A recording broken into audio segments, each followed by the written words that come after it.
Whew, glad that's finally over. Oh, hey! Nice job out there. You too, Hilda. Good to see you back safe and sound. That was one close fight, huh? You think so? I didn't even break a sweat. Really? Well, I guess we did have the upper hand for most of it. We sure did. And yet you still charged headfirst into the most contested part of the battlefield. You know, that's why you end up feeling like every battle is some huge ordeal. It's so unnecessary.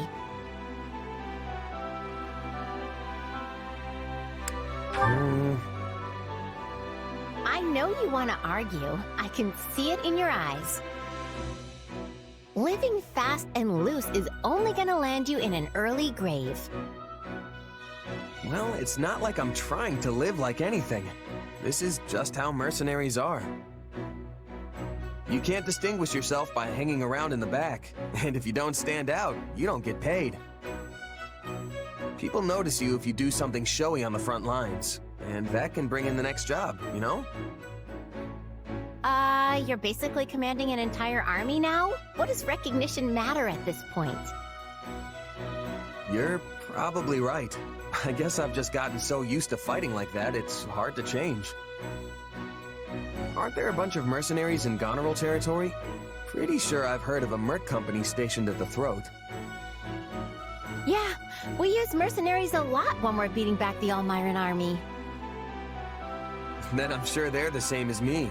Haven't you seen them going all hog wild, competing with each other up at the front? I've never really fought with them, but I can imagine that they're way different from regular knights. My brother is always going on about how some guy from some mercenary company or other died fighting at his side. No surprise there. The more a merc makes a show of themselves, the easier it is for the enemy to spot them. Right? And that's exactly why I'm worried about you. You don't have to stress about grabbing attention and getting paid anymore.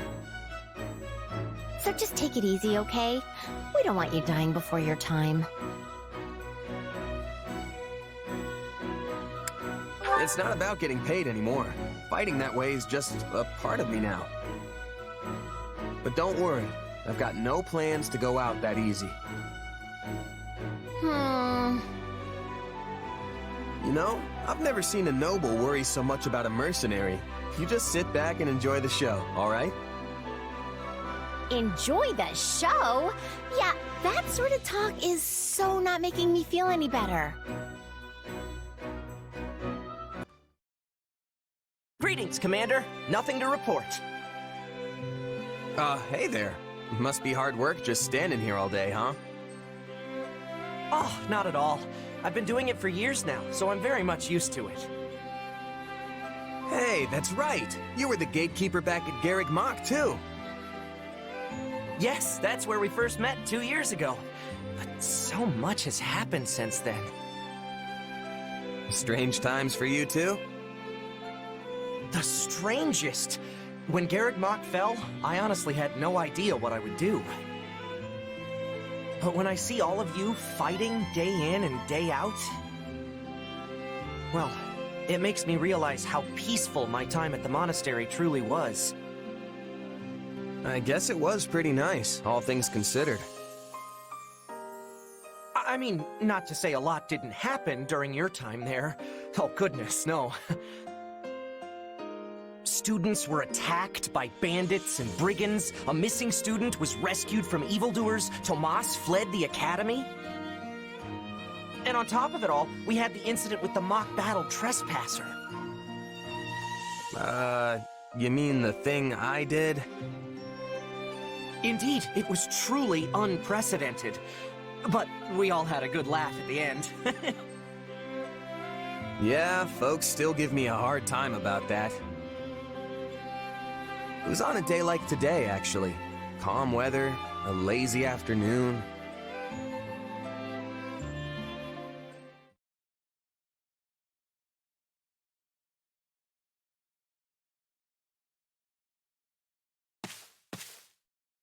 You're lost again, aren't you? Can you get off my back for 1 second? I thought this was a shortcut to the monastery. Well, it's not. It's not even the right direction. We're so far afield, I'll be surprised if we ever see Garrett Mach again. Wait, I hear voices. This must be the right way. You're not listening to me at all, are you? Of course I am, but just look through here and... Huh?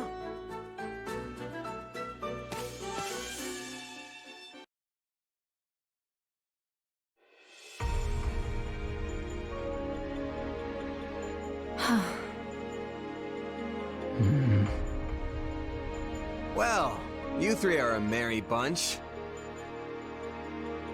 If this is how you're gonna approach the next battle, I'd better go buy some white cloth so we can start sewing our surrender flags.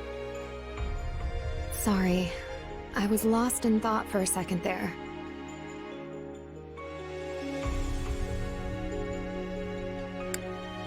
Okay, so a Margrave, a Paladin, and a Dark Bishop walk into a tavern. I appreciate the thought, but I don't need cheering up right now. Honestly, I was just thinking about how we've all come here to Duscur in order to fight. You come back here often, right, Dedue? I have heard His Majesty say as much on multiple occasions. Yes. Well, Duscur is still quite new to most of us, so we will definitely be depending on you. A word, Ingrid. It's true we shouldn't wallow in the past, but there is also no need for false cheer. Sure, but considering who we're going up against, it's not like we've got happy days ahead. We'll be fighting a Duscur militia, right? Yeah, we've been asked to put down an insurrection. Some sort of internal disagreement. Duscur is divided. Some seek peace with Fargus. Others reject it. Things have been getting better between our two lands of late, but there are still plenty of folks who can't let the old grudges go. Hey, I get it. A lot of these people lost everything. His Majesty still seeks to make amends. He's come here for speeches countless times. Our activities today are part of that effort. Well, you still seem awfully gloomy if that's all this is. I mean, I get that this is a place where important folks died, but that's not exactly unusual, you know? There's more. The leader of this insurrection aided the people who killed the late king all those years ago. So, we're not just here to put down some random rioters. Our real task is to arrest the leader and bring him back to Ferdiad. That man played a key role in the tragedy of Duscur. And he's responsible for Glenn's death. Wait, hold on. This guy's from Duscur, right? I thought they had nothing to do with all that. The vast majority did not. But a few did, even if they weren't the brains behind the whole thing. We always knew some from Duscur were involved, as guides, if nothing else. And the Boar has been working with Duscur's leadership to find out who they were. Sounds like the word got out. But still, inciting a rebellion seems like a pretty last-ditch effort to avoid justice.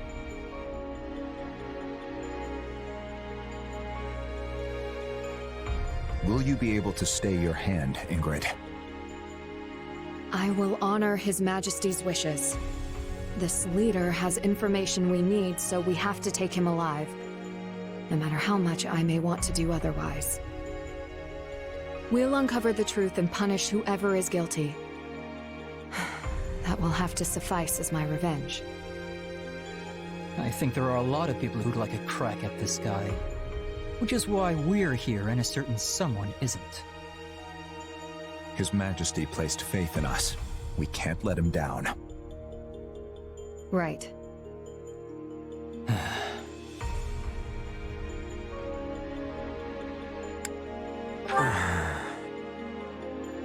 Don't worry. Once the battle starts, we won't have time to feel sorry for ourselves. Come on, let's get this show on the road already.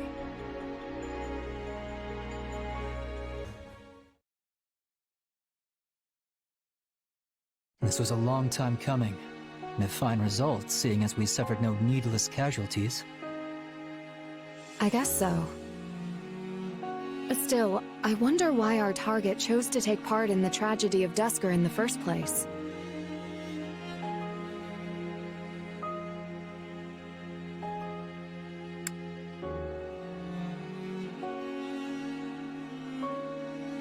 That kind of decision's not arrived at lightly. There must be some reason we haven't considered yet.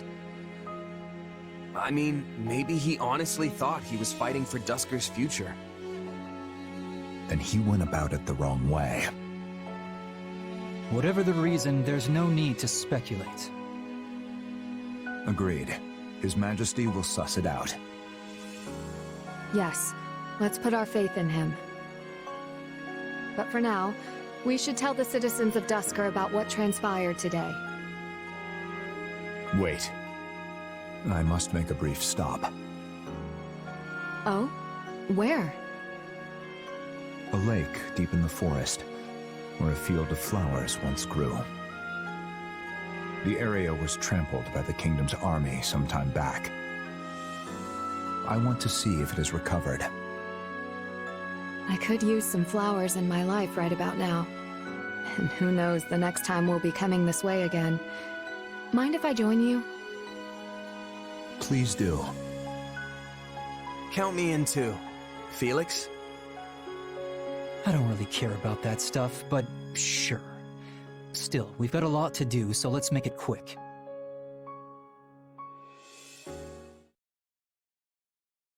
Oh, how lovely. I can't believe a place like this is hidden away in the forest. I often came here with my sister. I am glad to see it somewhat recovered. Somewhat? You mean it used to be even more beautiful than this? Indeed. Wow. I'd love to see it in all its glory someday. King Lambert died near this spot, right? I wonder if Glenn ever saw this place. I think it likely. When things settle in Duscur, this field should also return to form. We should come back then, to see the field as he did. Yes, we should.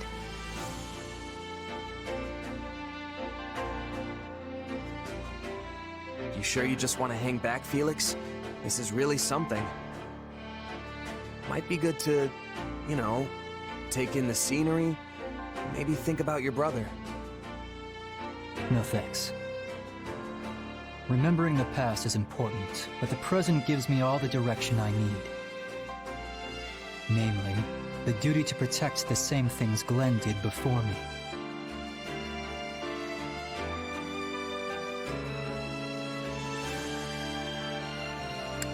You mean Dimitri? More or less. My brother gave everything to protect him, but only because he was protecting the future of Fargus itself. Which that fool will probably try to shoulder all on his own. So I guess they're pretty much the same thing at this point. Anyway, keep that to yourself. And don't you dare tell the boar.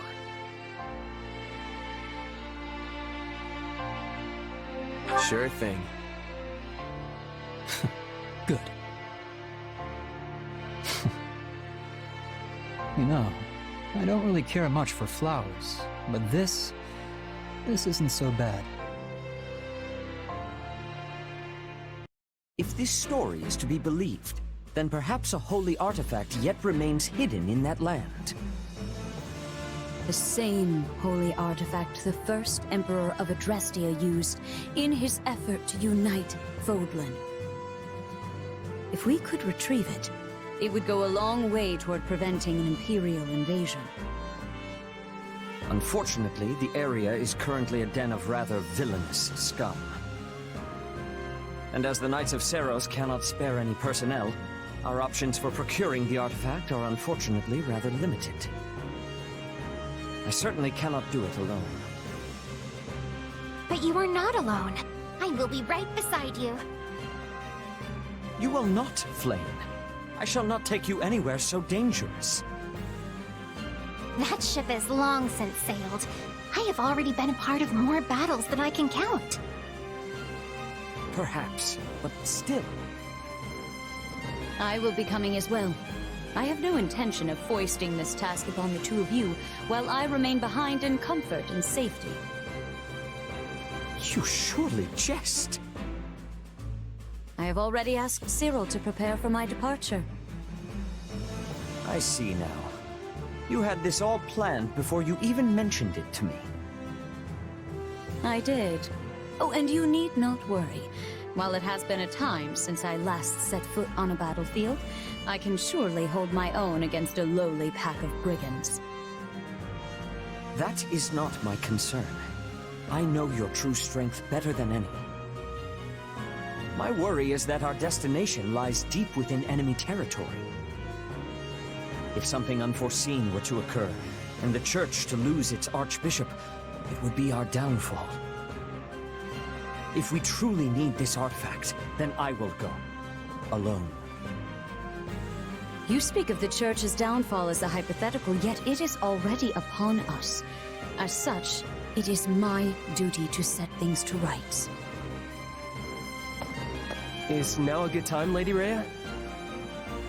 Of course, Cyril. Please, come in. Oh, you. What are you doing here? Yeah, I had a feeling you wouldn't like this. Cyril insisted I come, so here I am. You're headed for a den of thieves, right? This kind of stuff is my bread and butter. You should let me help. It felt kind of weird being your sole bodyguard on such a dangerous mission, Lady Rhea. So I thought another sword might come in handy. I'm real sorry if I overstepped. Hey, if you feel like you can't trust me on this one, I'm happy to go find a cozy bed and nap the rest of the day away. So, what do you say? King Dmitri has spoken quite highly of you. I also hear you lead your own private force and are well respected within the kingdom's army. If you are prepared to assist us, I will take it. I have heard much the same, and yet... Then it is decided. Oh, and you will be handsomely compensated for your time, of course.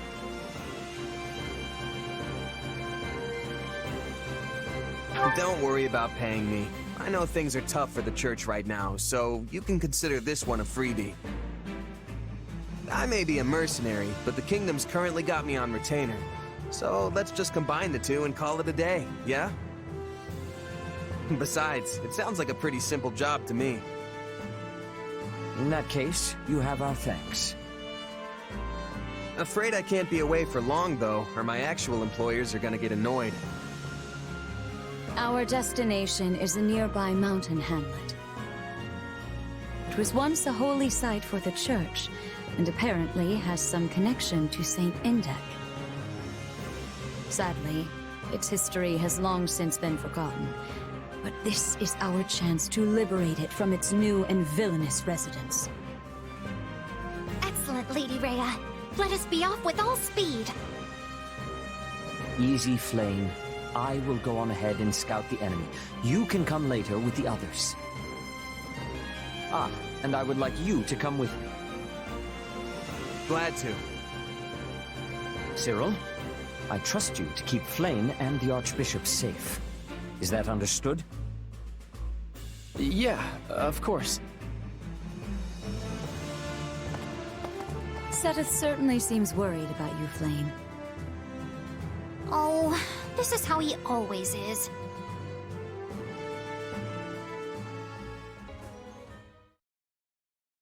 We successfully drove out the bandits and recovered the holy artifact.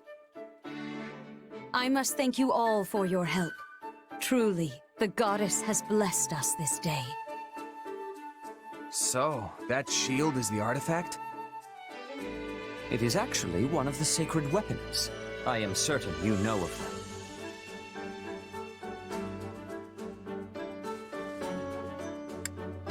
right. I remember hearing how Saint Indek made him a long time ago. I see someone has been studying. Many people mistakenly believe the sacred weapons were forged by St. Macule. In truth, most were forged by Indek, then imbued with power by Macule. It is said that this one, the Okine Shield, was created by Indek for Saint Keyhole. They were such good friends. Or so I once read. Indeed, but Seiros decided to gift the shield to the first Emperor of Adrestia instead. Do you know who that was? It was, yeah, let's see if Cyril knows. It was... Vil something, right? Wilhelm Paul Resvelg, the only person to hold the title of Great Emperor in the history of Adrestia. At first, he merely ruled over Enbar, but then Seiros imparted the revelation of the goddess upon him. In the blink of an eye, he forged an empire and raised an army to unite the war-torn land of Fodlan. His battle raged for decades.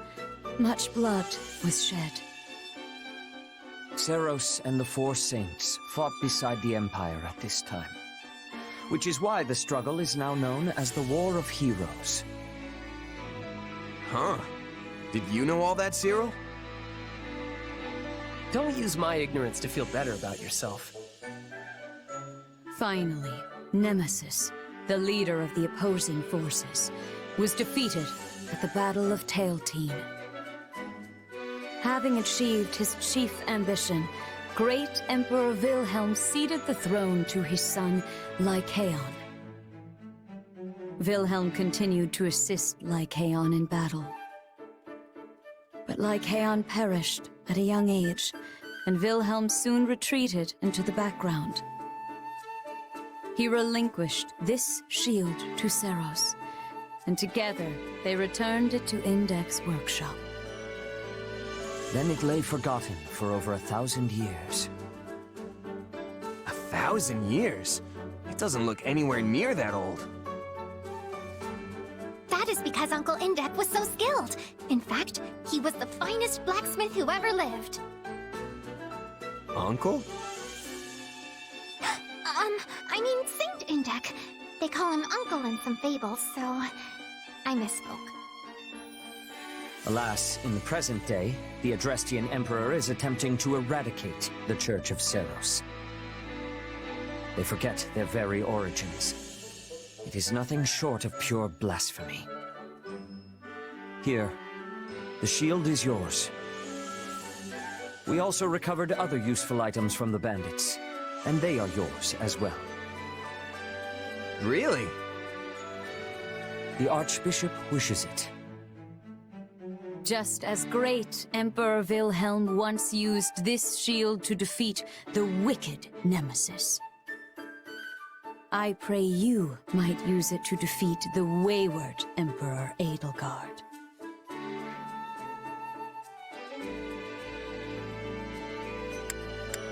But I'm just a mercenary, you know? Not sure I'm prepared to handle something so... fancy. I see. In that case, I will simply have it delivered to King Dimitri directly. Indek's superhuman talent and Wilhelm's fierce will, Seiros' wishes for Fodlan, and the blessing of the goddess herself. All these things dwell within the shield. I am certain it will lead the way to victory for you, as well as all adherents of the Seiros faith. I can accept your words at least, and I'll make sure to pass them on to Dimitri. See that you do. I expect great things from you all.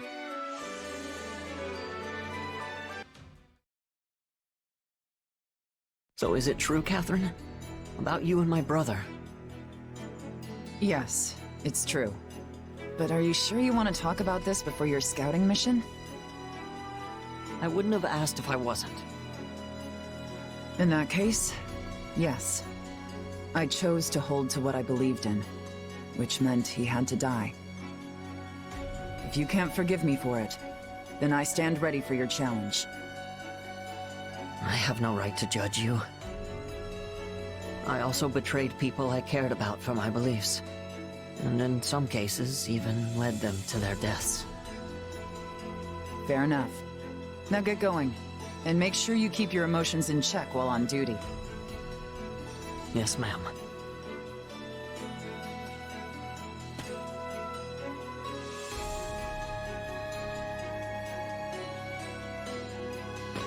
Hey there, Slowpoke. I think this is everyone who's available at the moment. Oh, and I've got some bad news. Looks like Imperial troops have surrounded Ash's scouting unit. Sounds like they got wise to our plan. Yep. Either Ash slipped up, or we've got a spy in our midst. Still, they sent a pretty impressive force if they're just looking to take out one little scout party. That's why we think their true aim lies elsewhere.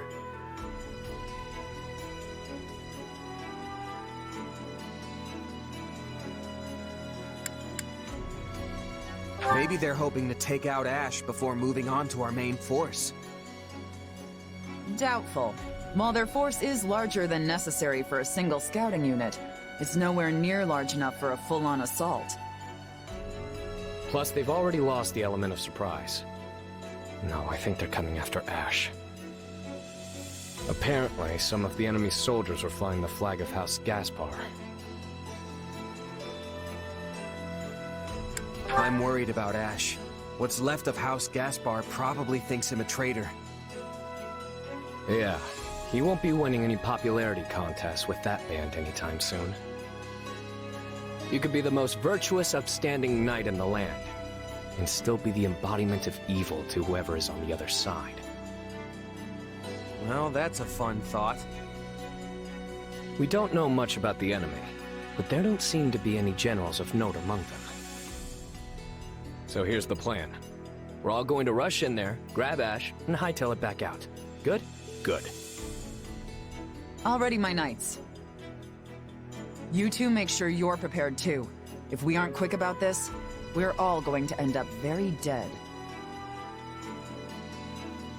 Must be hard for Ash to fight against what remains of his old house. If he's not ready to have people hate him, he should get out of the killing business. When you're alive and looking to stay that way, your interests inevitably butt up against someone else's.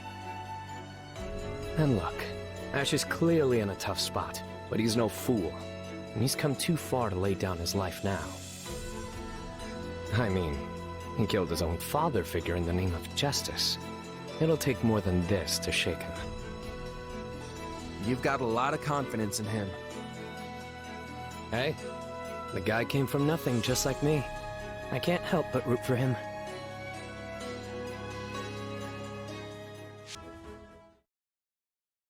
Looks like we're safe. Though I have to say, we cut that way closer than I'm comfortable with.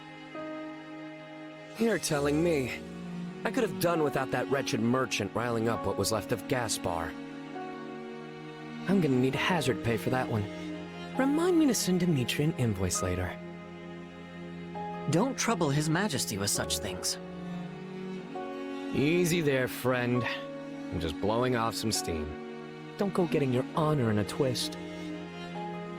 Well, I am a knight, after all. Though, after fighting those people from House Gaspar, I wonder if I'm even worthy of the station. Our entire job is killing people. It's what we do from sunup to sundown. You really think that line of work won't make you an enemy or three? Yes, you're right. And if I needed it, this was certainly a stark reminder. Lenato once told me to hold true to my beliefs. So, I'll keep trusting my own sense of justice, and walk the path I've chosen. There's no turning back now.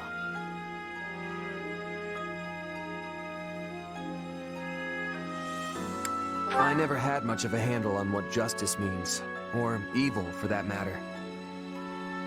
but when I see that look on your face, it makes me want to root for you all the more. Thank you, friend. And thanks to you as well, Catherine. I could never abandon an ally in need. Besides, I owe it to Kristoff to keep you alive.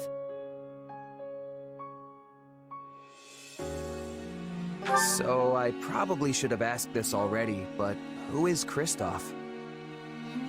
Ash's adoptive older brother, and Lord Lenato's true son. We were classmates at the academy, and close friends. But when he got swept up in a conspiratorial plot, I had no choice but to put him to the sword. This all sounds very complicated. Oh, it is. But you can't escape your past. No one can. You, Ash, Yuri, we all have our baggage. Well, what say we head back? I'm sure everyone is waiting for us. Good idea. The kingdom will need to decide how to deal with House Gaspar. I hope they can find some measure of peace. Regardless, I intend to help them however I can. Must you? Whenever you do your best, it tends to make additional work for the rest of us. Seriously, Yuri, can't you just agree with me for once? What's wrong, Catherine? No, nothing. Just thinking about the past is all.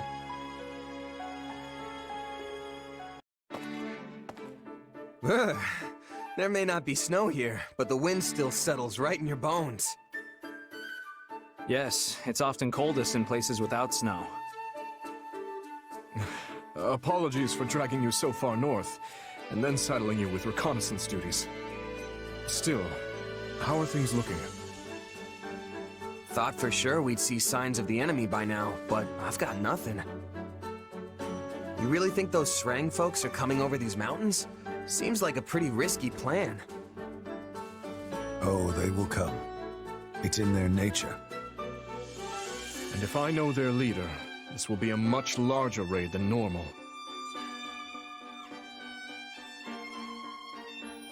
This leader sounds like a big deal. Yes, he's quite well versed in Fodlan's culture and military strategy alike. After he was surrendered to Margrave Gautier as a prisoner of war, he was held here for some time. The Margrave lost his wife to the Srang offensive, and I know he harbored many ill feelings towards their people. But he also hoped to improve relations between the two peoples, and thusly treated his prisoner well, teaching him our language and customs. Sadly, the prisoner did not appreciate the effort. He fled Margrave Gautier at his first opportunity and scurried back home. But if Srang offered him as a hostage, why would they welcome him back? It's all a bit muddled and unclear. Father dispatched men to find out the truth of the matter, but everyone feigned ignorance. Still, he now leads the Srang forces, which means they must have at least some respect for the man. Doubtless, they were pleased when he walked in the door with inside knowledge of Fodlan practically oozing from his pores. You've got one interesting neighbor, I'll give you that. Things are tougher in the north than I thought. I'm glad you've come to understand our situation, at least in some small part. Our preparations are complete, Father. Perhaps it's time we gather the generals? Yes. Once everyone is here, we'll depart for the Ruska Mountains and take shelter at the stronghold in the foothills. That stronghold again? We're practically retracing the entire northern campaign at this point. Yes, that is where hostilities began, isn't it? Your Majesty, House Gautier should have been able to handle this situation ourselves. Pray forgive me for dragging you into it. Not at all. Gautier and Fraldarius have long been allies in the fight against the forces of Srang. It is only right that the leader of House Blathid should come to your aid in a time of such crisis. I'll be counting on you and Sylvain as well.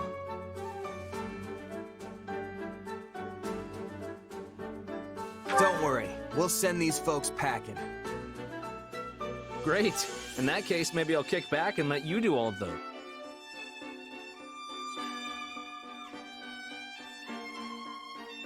Kidding. Kidding. Of course, I'll give this everything I have. Well, except my life. I'll be keeping that. I'll do my best as well, Margrave. Though, having ceded the Fraldarius title to my son, I fear I am not but a common military man now. False modesty ill suits you, Rodrigue. Now let's all go out there and make our king proud.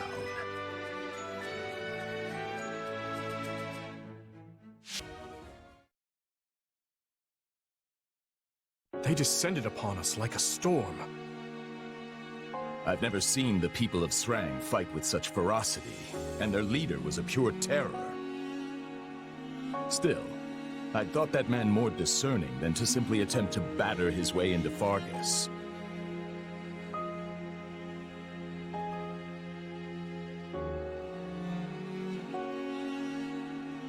Sounds like someone lit a fire under them. Probably convinced them this was their chance to take out the kingdom, what with our being occupied with the Empire and all. But who would this Flamestoker be? Someone from Adrestia, perhaps. We can't discount Cornelia and her ilk. They're like a bad rash that won't go away. It will take time to pin down the truth. But even if this is the result of some outside influence on the Srang clans, the fault still lies with me. I never should have educated that man. Don't blame yourself, Father. The people of Srang do not speak the language of Fodlan. Had he never learned it... Yet Sylvain was only able to get through to him as a result of your teachings. And though his words lacked compassion, it was still quite remarkable to hear him speak at all. I was raised to think of the Srang people as demons who emerged unbidden from the snowy tundra. Considering that, exchanging even a few meager sentences with them feels like a miracle. I agree with His Majesty. We will never achieve peace without understanding each other. And you know we can't end this through sheer force of arms alone, Father. We already understand our enemy perfectly well. They fight for a port that is not choked with ice, and for land that is warm and fertile. Yet Fargus is hardly a region of abundance, and there is nothing we can spare them. So how exactly do you hope to achieve peace amidst such scarcity? I don't know, yet. But I'll keep searching for a way, even if it takes my entire life. You remain as naive as ever, boy. Matthias, wait! Apologies, Your Majesty. I will go speak with him. You should make ready to head back.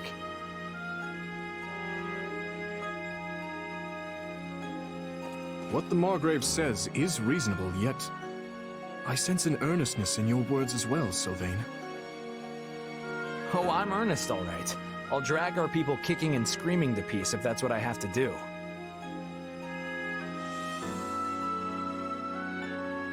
Peace with Srang doesn't sound like some hopeless ideal to me.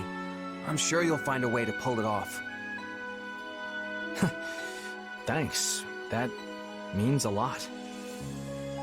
Regardless, we must eliminate this threat if we ever hope to free ourselves from the power of the relics. Still, there's no reason we must do so through military might and bloodshed, if another way will suffice.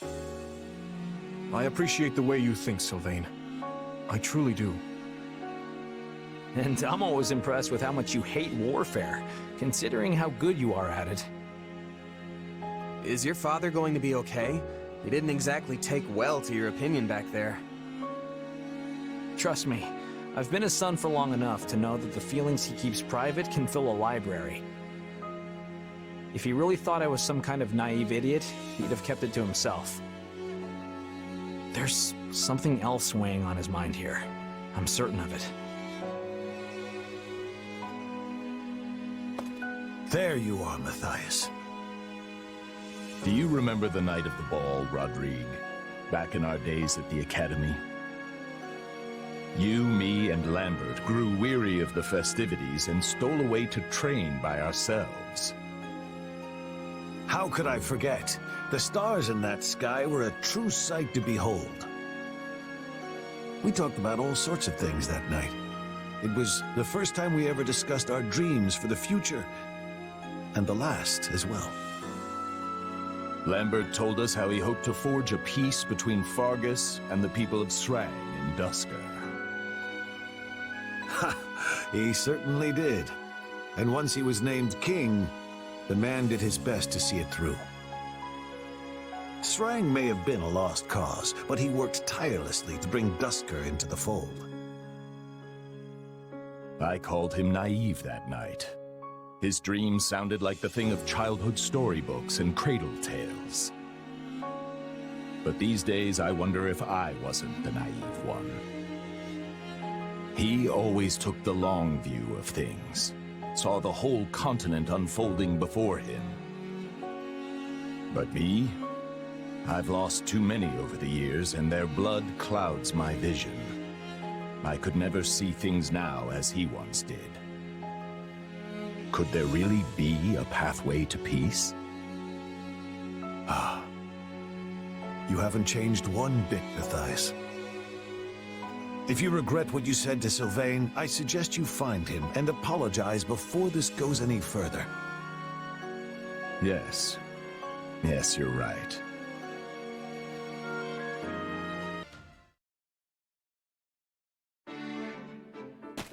You wanted to see me, Constance? Oh, and hey, Annette. Hey, Mercedes. You, my friend, are late, and after I specifically told you to hurry, too! For shame, I say!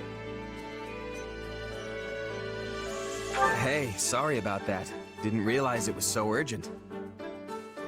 Of course it's urgent! If I'm going to be on an excursion, it is imperative that it ends before sunrise! There is no need to worry, Constance. The night's only just begun after all. We have plenty of time. Fine. In that case, I will mirror Mercedes' magnanimity and grant you forgiveness. Well, now that I'm here, can someone tell me what all this urgency is actually about? I desire your assistance in testing a new bit of magic I've developed. I've been working tirelessly on it these past 2 years, and last night, I finally had a breakthrough. This is a magic to surpass all others, one with nearly unlimited power and range. 'Tis a magic that will revolutionize the very world, and tonight marks its debut. And since I'm not certain she's going to get around to this part, her magic requires a very rare gemstone. Thankfully, Constance got her hands on one yesterday, which is why she's ready to test it now. It was originally just going to be the 3 of us, but then we figured having a little muscle around might not be the worst idea in the world. So naturally, we thought of you. Makes sense. Sure, I'm in. Wonderful. Well then, let's be off.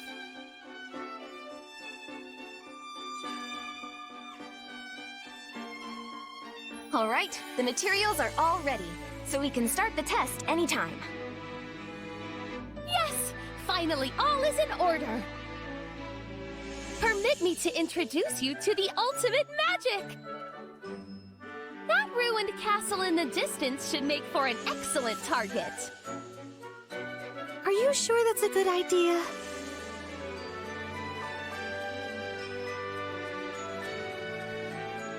Mercedes has a point. I mean, what if someone's actually living in there? Indeed. It wouldn't do to harm any... Help! Someone, help! That voice came from the castle. You didn't cast your spell yet, right? No, not yet.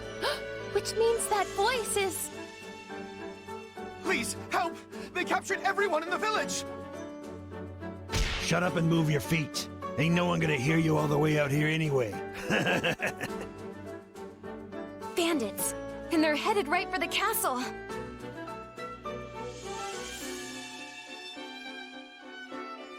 There's no time to go back and get reinforcements. We'll have to take them on ourselves. You're right. We have to help those poor people. Just when my experiment was so close to fruition. Still, I could never forgive myself if I abandoned people in need. Let us be off with all haste!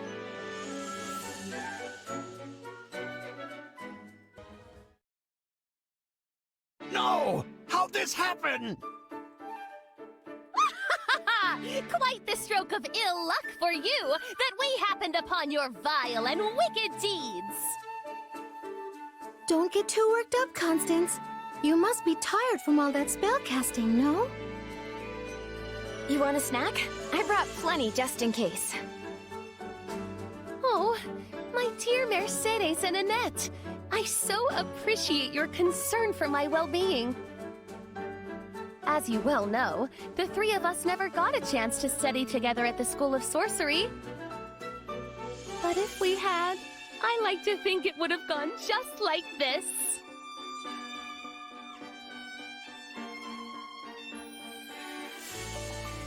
So you three went to the same school in Ferdiad? We did indeed, although Constance was a year ahead of us. Anyway, I'm glad we got to see your new magic up close, Constance. What a treat. But we're not finished yet, Annette. I still have need of your assistance. Your creative mind will be indispensable for putting the finishing touches on my magic. Please don't put it all on Annie. I'd be glad to help too. Truly? Oh, but this fills me with joy! Seems like at least this phase of the test run worked out in the end, yeah? Yes, I was able to pinpoint the spell's current shortcomings, which means it was an extremely fruitful endeavor indeed. Shortcomings? Your magic was incredible. We'd be dead in a ditch right now if not for you. Perhaps, although if there is one thing everyone knows, it's that I am never satisfied. And once I get my hands on another gemstone, the next step is to increase its precision and... Oh dear. Oh no, is it that time already?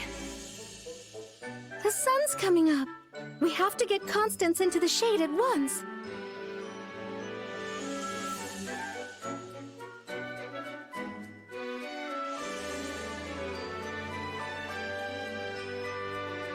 Oh, there's no need to waste your energies on a sad little thing such as myself.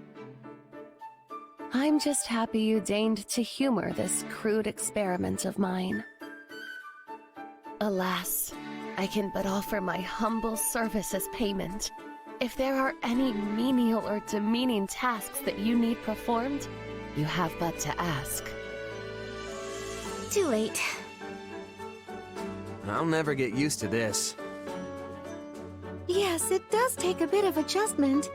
But cheerful or sad, she remains one of my dearest friends.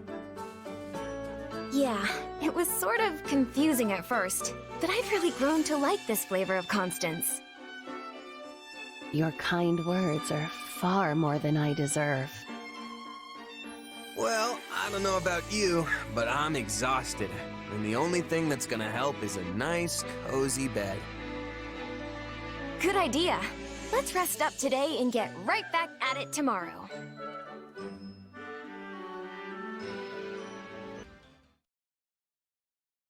Nice of you to finally join us. Yeah, sorry about that. This is quite the lineup you've got here, though. Nothing but the best. I appreciate your eye for quality. But yes, we have Shamir, Catherine, and Gustav. And of course, myself and Captain Gerald. The Knights of Seiros are reunited at last. Alois! Wait, Gerald was in the Knights of Seiros? Oh, you and your big mouth. Yeah, I used to work with them in the past. It's not a big deal. But back to the matter at hand. There's clearly something big cooking to gather a crew like this. Something really big. I can smell it. So come on, old man. Dimitri must have told you what's going on. Old man. Hey, when you've known him as long as I have, you can call him whatever you want. Go on, Gustav. We have been asked to hunt down what remains of the Dark Mages commanded by Cornelia. Does this mean we know where they're hiding? We located a woodland cave in Kingdom territory they appear to be using as a hideout. However, our report also indicates that the mages are preparing to abandon the cave imminently. This is our chance. When they begin to move, we will fall upon them and eliminate them all. So cut down the mages before they can escape. Easy enough. Or maybe not so easy, considering who we're up against. We'd best stay on our toes. Yeah. Yet I remain convinced our combined powers are enough to prevail against even the stoutest foe. Just as we did back in our days with the Knights. And our Knights as well.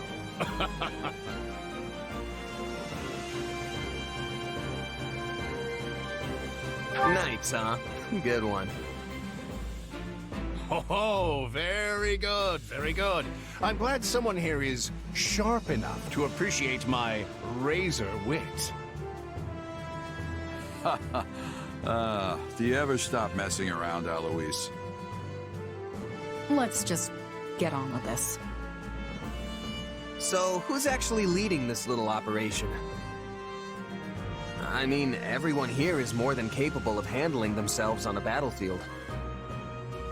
My place is on the front line, swinging a sword. Leave the orders to somebody else. Yep, I'll follow whoever. You choose. I will respect the group's decision. In that case, I think there can only be one choice.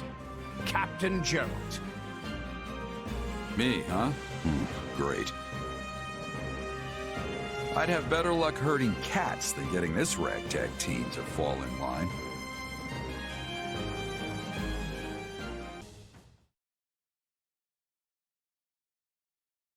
Well, that's that. Sure made us work for it, though. And a few still got away. But I think we did pretty well, all things considered. How about you?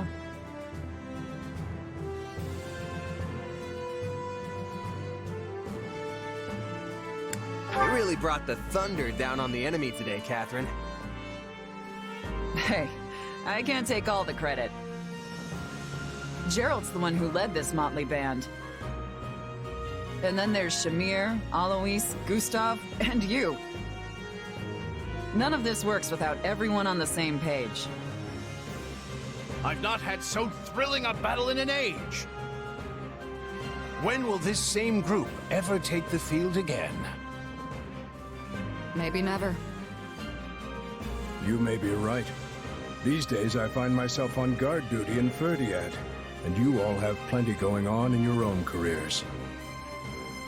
It is unlikely we'll be together like this again. I can't help but feel a bit wistful. Once, we shared the same mission during the day and broke bread together at night. But now... We could do that again, you know. You could come back to the Knights of Seiros. We're short-handed as it is, what with the war and all. I appreciate the invitation. But I left the Order so I might continue to fight alongside Gerald and repay my debt to him. What's more, I've come to enjoy the freedom this lifestyle provides me. Yeah, the Merc life has its perks for sure. You sure about this, Alois? If you want to go back, I won't stand in your way. It almost sounds like you don't need me to do your bidding, and you'd rather bid me a doing. Stop. Even if this is our last time together, the experience will give us strength on our separate paths. Let us be satisfied with that. Oh, and when Geralt gets tired of your jokes and kicks you out, we'll still take you back. Oh, my dear Shamir. You know, I've got my differences with the Church, so I can't say I miss being a Knight of Seiros. But today was pretty fun. If we ever get this chance again, count me in.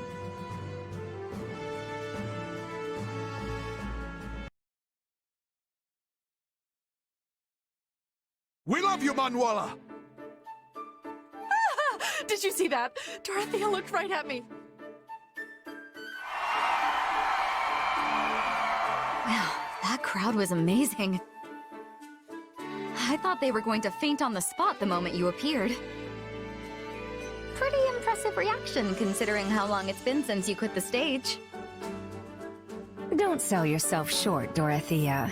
Those people were cheering full throat for you as well. That's also a fine reaction, considering you left the songstress life behind nearly 2 years ago. But time passes quickly, and let me tell you, it has certainly done a number on me. Oh, stop it. Time hasn't diminished your beauty nor your voice.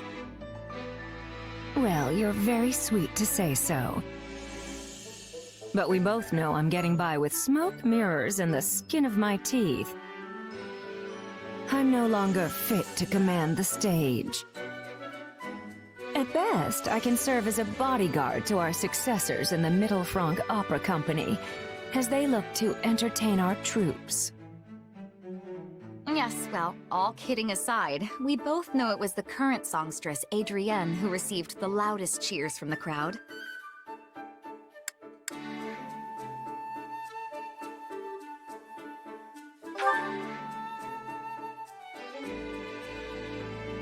Feel free to join in the conversation anytime. Yeah, all this is a bit out of my wheelhouse. Makes me wonder what I'm even doing here, actually.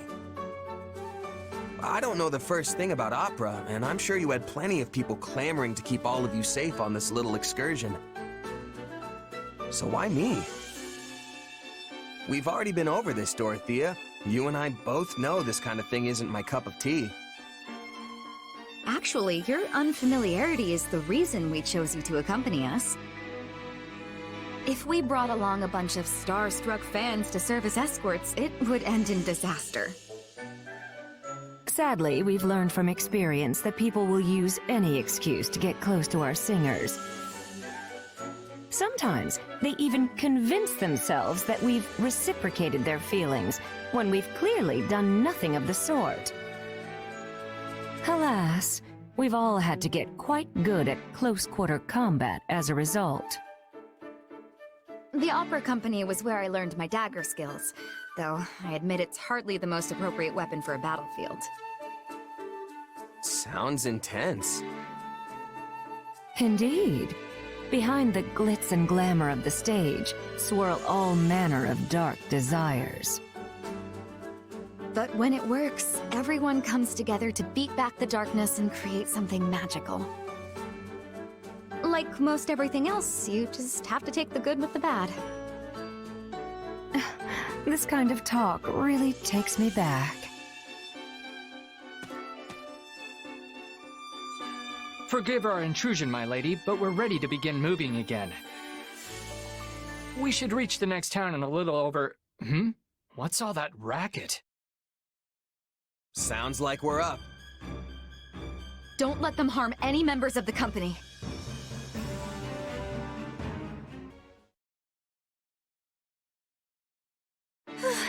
I hope everyone from the opera company made it safely to town. We had bandits popping out from every which way, didn't we, Manuela?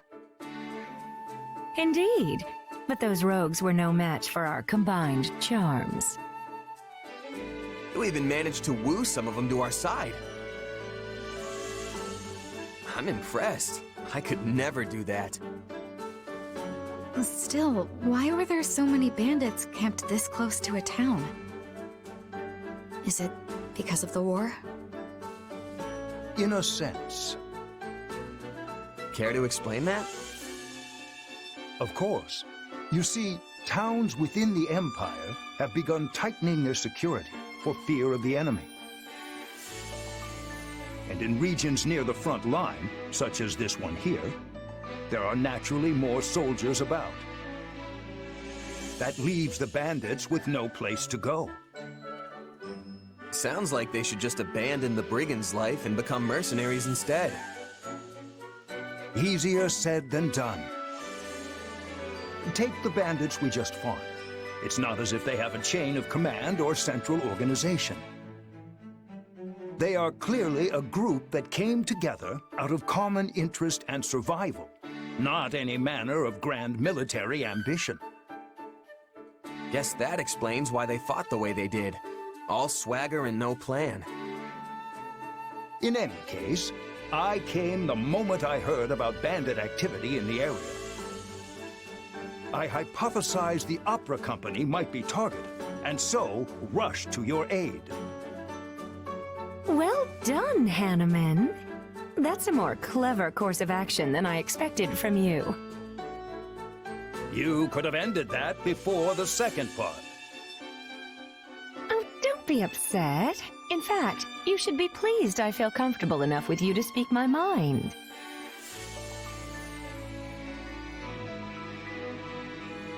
It's nice how you two can be so honest with each other.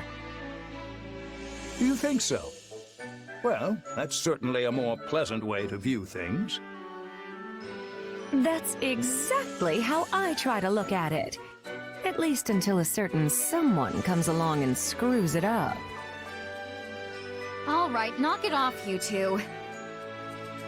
If you insist on indulging in these sparring sessions, at least have the courtesy to let the rest of us leave the area first. Come on, let's go.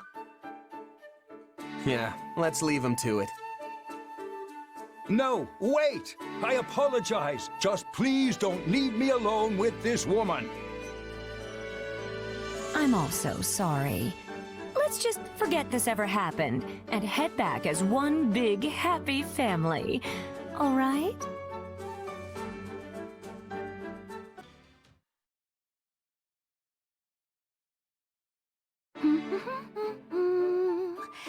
Oh, I love days like today when there's hardly anyone around.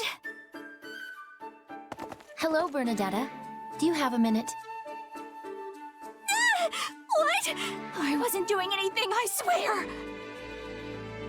I'll take that as a yes. Listen, there's a small matter that needs a bit of handling, so I'm gathering up anyone who's available. Which, as of right now, is just the three of us.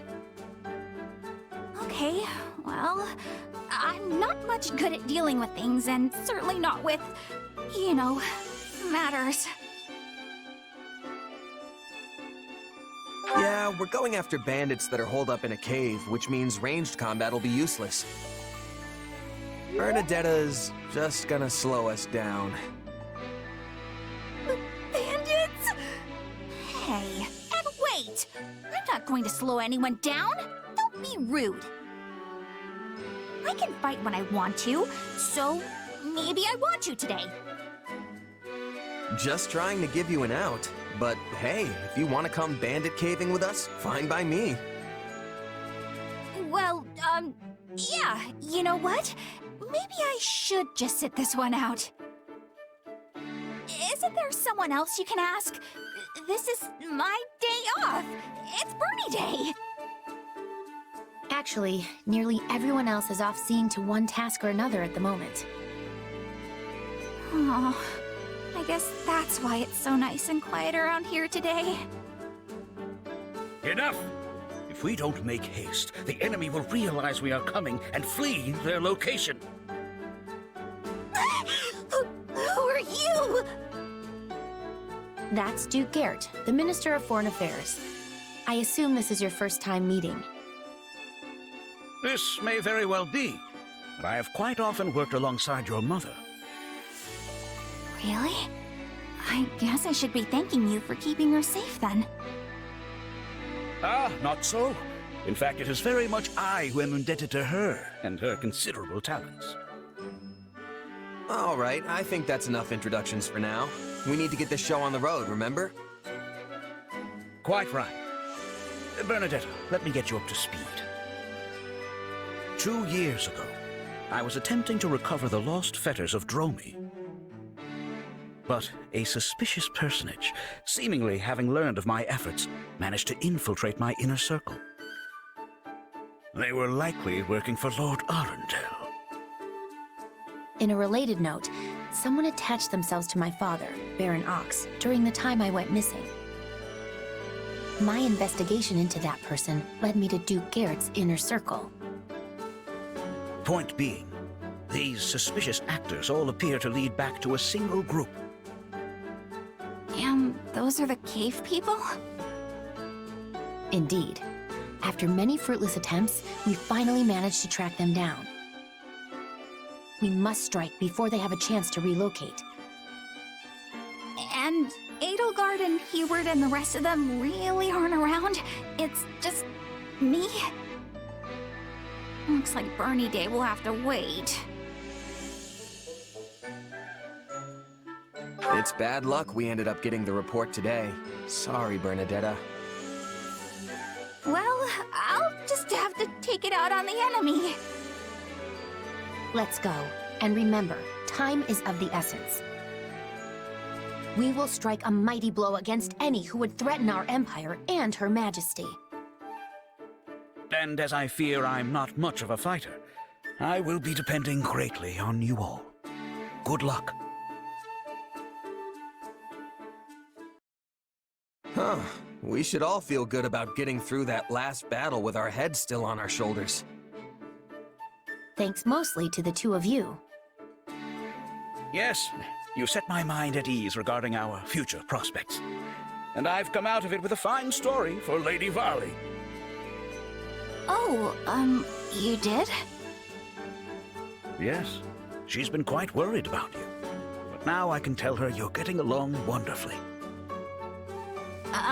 Thank you? And with that, I must take my leave.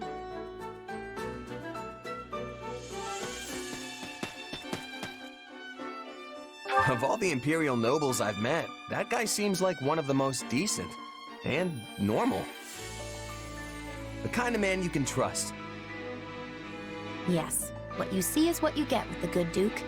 He's a truly honest soul. He tries to keep himself safe and sound, of course, but that's no different than any other noble. He also seemed pretty worried about Bernadetta. So hey, are these caves great or what? All that cold, crisp air just settles right in here. It would be a great place to curl up and hide. I have no idea what you're talking about. Come on, you know, the mountain air, the clean type, it all settles down in the caves. I like that. Hey, whatever you say. Such caves are often lairs for monsters as well. Oh, and bandits, obviously. When it comes to curling up, I think this would be more dangerous than cozy. Yeah, that's actually a good point. It might be too dangerous to hang out here all alone. Plus, if heavy rains have been eroding the bedrock, a bad enough storm could collapse the entire system. All that to say, I think you're safer staying in a room with 4 man-made walls. Fine! I won't hide in caves anymore! Are you happy? Anymore? But you're always just locked up in your room. I'm not! We see each other all the time! Would a locked-up person do that? Huh?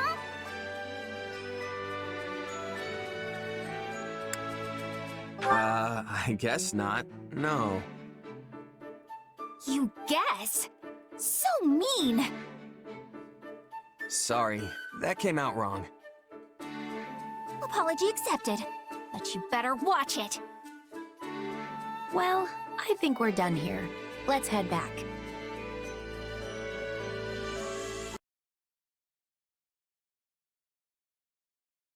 you are, Hubert. So what's going on? This couldn't wait for a more reasonable hour?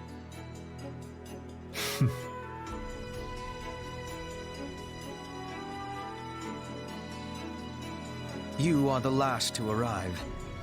But better late than never, I suppose.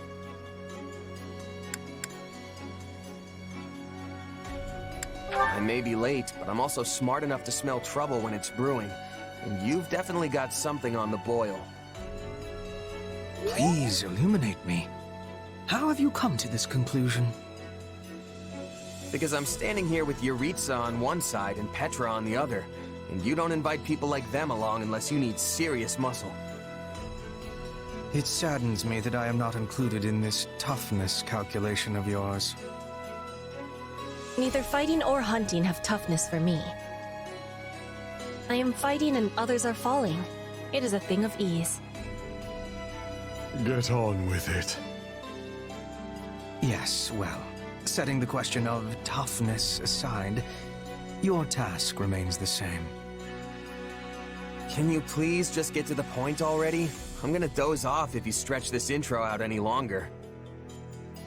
Then I will do just that. I have received information regarding a small-scale raid on Garreg Mach.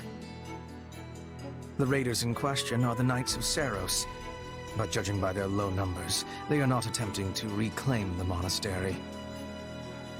Rather, their goal is assassination. Specifically, they seek to eliminate Count Varley, the current head of the Southern Church. The Knights. Good. I'll enjoy this. I have knowledge of stopping assassins. Let us be going with all haste. I see why you brought the three of us along now. But still, you've got an entire army at your disposal. Why use so small a force? If we suddenly increase our presence at Garreg Mach, the Knights will realize they have been found out and cancel the raid. But I need them to carry out their plan to the letter, so they might walk right into my trap. They will be like flies to the flame. Not sure that's right, but I get what you're going for.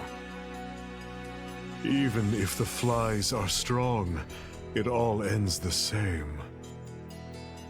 You both remain as inspiring as ever. Now then, as we will be heading out tomorrow, we had best get our preparations settled quickly. Seeing as you are a long-tenured mercenary of some renown, I will leave the guarding of Count Varley's person to you.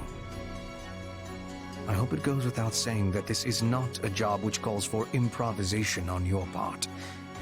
Keep him safe and whole, and do it well. No worries, Hubert. Those knights won't touch even a single hair on your guy's head. That is precisely what I wanted to hear. No wonder Lady Edelgard puts so much faith in you. Seems like a lot of weight to throw on my shoulders. If you fight with confidence, you will never be losing. I will do what I must. Again, get on with it. Yes, very well. Now, as far as Garreg Mach's current military capability...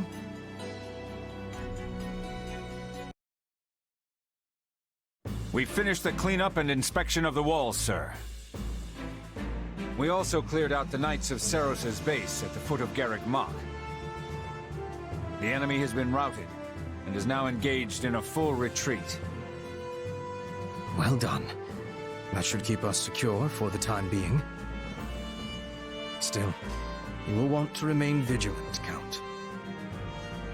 But you just said we are secure! True. I do not expect our enemy to launch any military offenses in the near future. But if not military, of course.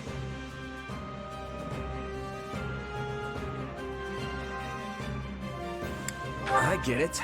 They'll be sneaking through the back door instead of trying to knock down the front gates. I imagine another assassination attempt is already in the works. Probably something cowardly like poison or a dagger in the ribs. I shudder to think of those zealots out for my blood.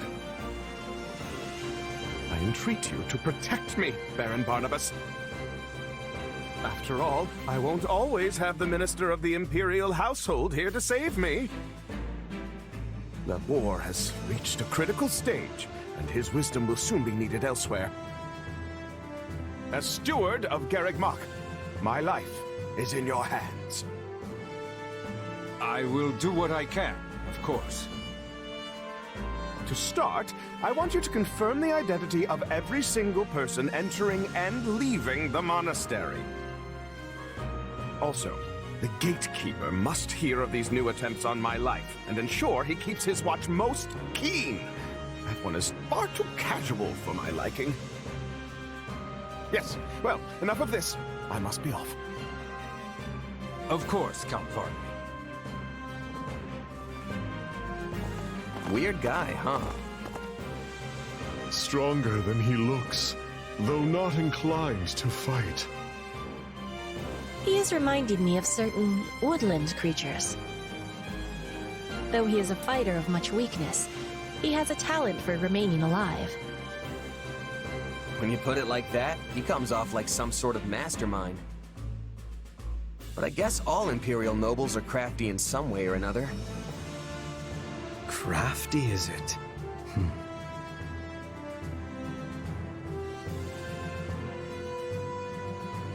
Sure.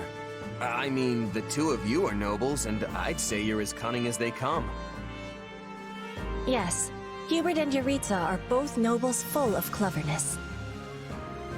Don't forget to include yourself among that number. After all, I specifically selected the craftiest soldiers I could think of for this mission.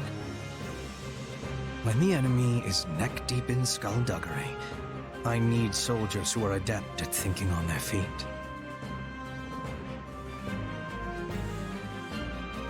You think I'm like you? Really? That's great. Only a jest, I assure you. But since it clearly pleases you so, I must admit there was some truth behind it. Good. Glad we got that settled. I tire of this. Farewell. He sure knows how to make an exit. We should be going as well. It lacks wisdom to be far from the base for too long. But if you wish to be joining me for a small hunt, we will be passing through woodlands on the way back. Sure, if it's on the way. This is filling me with happiness. We will be landing a nice catch, then return home. Maybe a bear or a boar. Yeah, that's not really what I'd call a small hunt. Petra? Hey, wait up! And it seems we truly are a crafty group after all. Still, facing Catherine and Shamir time and again is a great burden to bear. But I must shoulder it if I am to protect Her Majesty.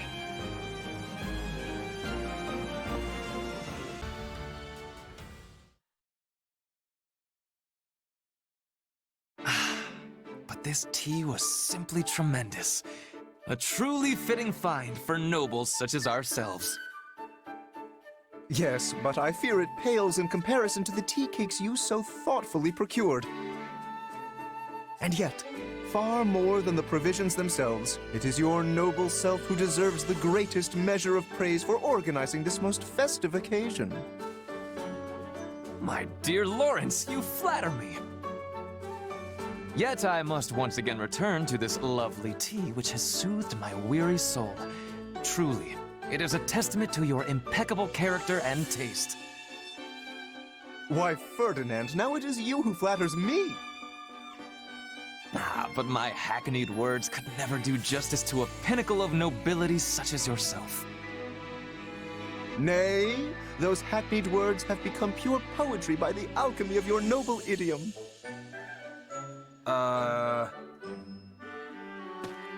My, what fine examples of nobility you are.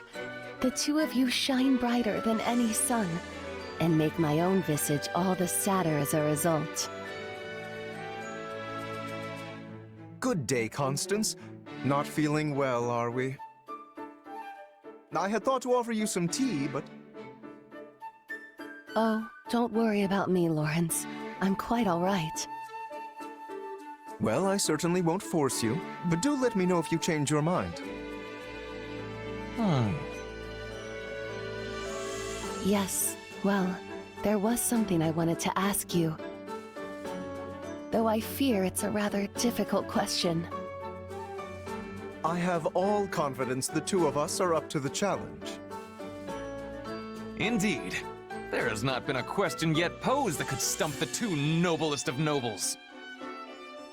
In that case, and again, please forgive my impudence, but I noticed you both complimenting each other regarding your suitability to your noble stations. But it is an impossibility for the two of you to be perfectly equal in this. One must be the most suited, the most noble. So, which of you is it? Which one of us? I fear you misunderstand. This is not a competition, and would be unbecoming of nobles to compare ourselves in such a manner. But are you not constantly comparing yourselves? You are the most noble, nay, it is clearly you, sir, etc., etc. You know, you may be right. Now, hold just one moment. It is true that we compare each other in a purely literal sense, but it is only so we might take pride in our collective peerage. And in that we are equal, for there are no degrees of true nobility. Again, forgive me, but it sounds as if there are indeed differences. You merely turn a blind eye to them in order to avoid unseemly competition. In any case, if that is the stance you both wish to take, I'll not press the matter further. Enjoy your shared throne at the pinnacle of nobility. No, wait a moment. You make it sound as if we refuse to compete because we fear losing to the other. Indeed. I had assumed we were sharing a large divan. But if we are actually squeezing ourselves into a single seat, that is another matter entirely. Not at all. You both are wonderful, perfect nobles. I cannot back down from this challenge. Doing so would disgrace my very name. Indeed. We must determine for good and all who of us is the noble most true. A splendid turn of events, and one I am most undeserving of. I knew I could count on the two of you to reach the appropriate conclusion. You've got to be kidding me. Oh, we most certainly are not. In fact, I nominate you to serve as arbitrator for our competition. Hear, hear. You may also select the criteria. Yeah, no. I'd rather not. Please. You have a fine eye for this sort of thing. There is no one I would trust more.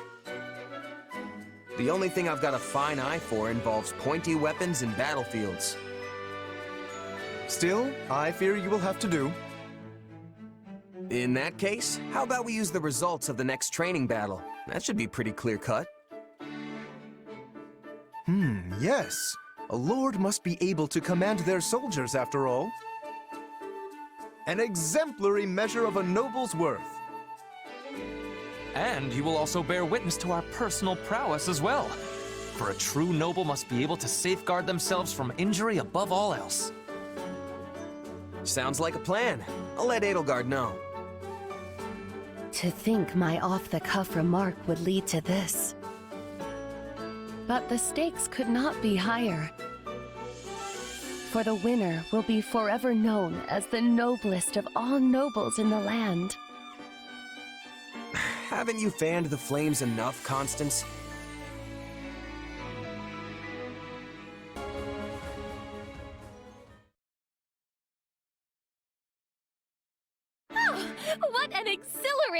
military exercise.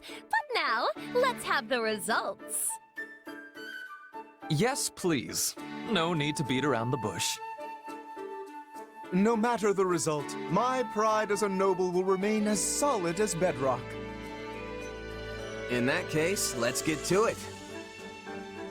So, after tallying it all up, Lawrence is the winner. No surprise there. I have emerged victorious, as to be expected. For I am Lawrence Hellman Gloucester, the pride of all Leicester. Well done, Lawrence. You bested me fair and true. I know some like to disparage House Gloucester's military might, but I saw no evidence of anything but excellence today. Indeed! It seems you're not just the loudmouth braggart I took you for. I think some tea is in order. Let us all raise a cup to your victory this day. A fine idea. You must permit me to lend my magical touch to the tea making. Hold, Constance. I think we can make do without your magic today. We just had a large practice skirmish, and I imagine there are many people trying to sleep at this hour. Your magic makes the tea shine so bright, it could easily disturb them. A point well made. In that case, I'll leave the tea to others and dazzle you instead with my sparkling conversation. This will be the best tea you have ever tasted. For it comes straight from House Gloucester's private reserve. And I will provide tea cakes to match. Each one made to order by the very hands of Ferdinand von Eyre himself. This will be ever so much fun! Didn't you just say people are trying to sleep? I'm starting to think these three shouldn't be allowed to hang out with each other anymore.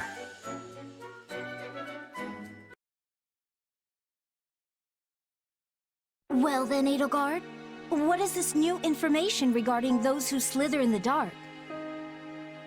And can I assume it is somehow related to her inexplicable presence at this meeting? Hey Liz, how's it going? Indeed, Lysithea, for you see, she is the same as us. Yet another poor soul whose fate has been bent to their nefarious will. It can't be. Then the rumors about Happy are true? Her powers came from their experiments? Yup. What, you didn't believe it? I did not, in fact. Rather, I assumed it was a lie you told to keep others away, or else slander spread by a rival. A bit overboard for slander, don't you think? But still, I'm actually glad you didn't believe it. So the monsters that appeared at the base the other day... Yeah, that was me sighing about one thing or another. But the Burt covered for me. I had my suspicions, but it's good to hear the truth. I presume we're ready to move on to the main topic. That is, if you're following all of this. Oh, I know all about Happy's situation. Good. That makes things easier. Now then, Happy's captor was a woman named Cornelia, the kingdom's former court mage. Apparently, she is also one of those who slither in the dark. When the kingdom learned she was planning an insurrection, they rallied an army and defeated her. But is she truly dead? A cunning woman like her might have secured a body double and escaped. We've no way to confirm for ourselves, and can only trust the kingdom was thorough in this regard. Anyway, we think we found one of her old hideouts. Seems like it might be worth checking out. Based on what we've been able to extrapolate from Happy's testimony, this base is somewhere in the western portion of the kingdom. With the war's front having moved further north, we're currently well positioned to investigate. Oh, so that's why it took you so long to look into this. You had to wait for the war's tide to shift and grant you an opportunity. And what? I'm just extra muscle in case any baddies show up? Or does this have something to do with my power? For now, you are merely serving as additional steel. However, it's possible we might find a connection between Happy's power and your own. And though it might end up being nothing, I'd very much appreciate it if you came along.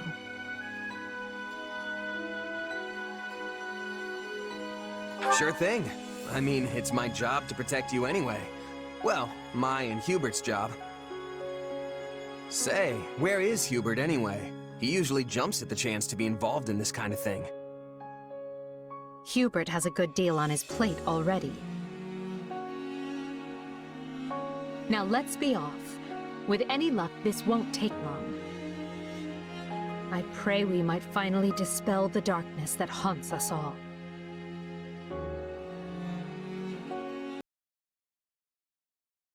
I thought for sure we'd find better info in this place. And also that I'd be way more freaked out. Although, it seems like it was a different experience for you and Liz. Eh, Eddie? I can't claim to be as disaffected as you, but I'm fine. No need to put on a brave face, Edelgard. I feel terrible, and I'm certain you do as well. It's just that nothing ever bothers Happy. In that case, I feel as if I've just gone digging through an entire crate of old nightmares. And yes, this base seems mostly abandoned now. But who knows how many found themselves chained to operating tables while Cornelia was still alive? That kind of thing happened to all of you, right? Well, I'm glad you made it out the other side, and that we got to fight together like this. We were lucky, that was all. Sometimes I wonder if we were the lucky ones. Anyway, why don't we get out of here before more jerks decide to crash the party? Good idea. Nothing like a nice bed and a warm meal to lift your spirits after something like this. A meal with something sweet, I hope. Wasn't necessarily planning on that, but sure, why not? Tea time it is then, for all four of us. Let's hurry back. I mean, if that's all right with the two of you. Of course. I'm actually growing fond of our weird little band. Still, you sure you're okay with me crashing your tea party with Eddie? Seems like you guys do that a lot. Actually, I believe Monica is the one who has tea with Edelgard most frequently. No, it's definitely you, Lysithea. And then Ferdinand. Don't forget about yourself.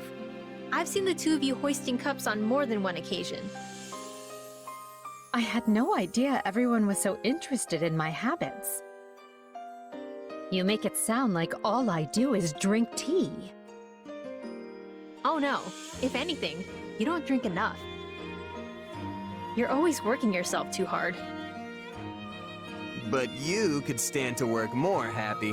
And while we're on the subject of change, let's talk about Lysithea and her sweets addiction. I beg your pardon? Why, I barely have any interest in sweet things at all. And it's hardly fair to compare my work ethic with, you know, an emperor. Right. Sorry. Forget I said anything. I'll forgive you, so long as you'll help with my chores. And you can make it up to me by handing over your daily ration of dessert going forward. Oh dear, you were all so very odd. But I'm still delighted to count you all as allies. Well, at least someone's enjoying herself.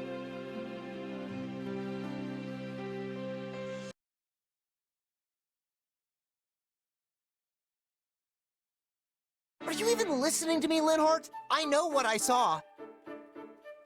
Oh, I heard you the first time. I just think you misunderstood what your eyes were telling you. The guy didn't have a head. What could I possibly misunderstand about that?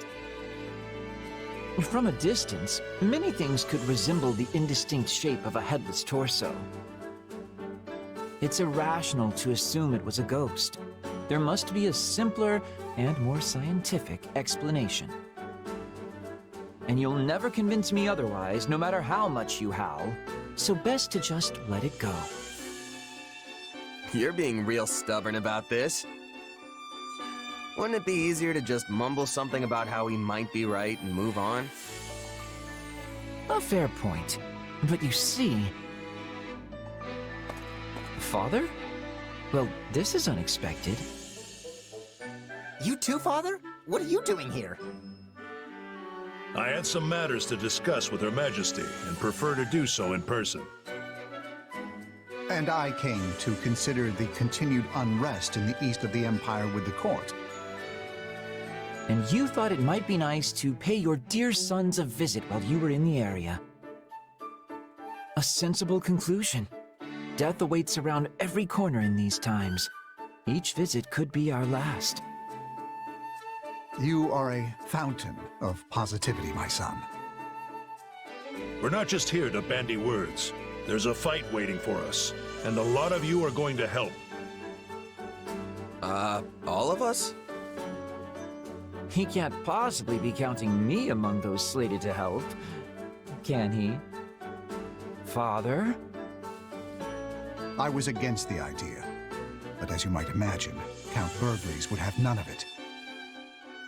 You know some of the former Prime Minister's rebel sympathizers escaped, yes? Well, we've tracked them down in a town near to here.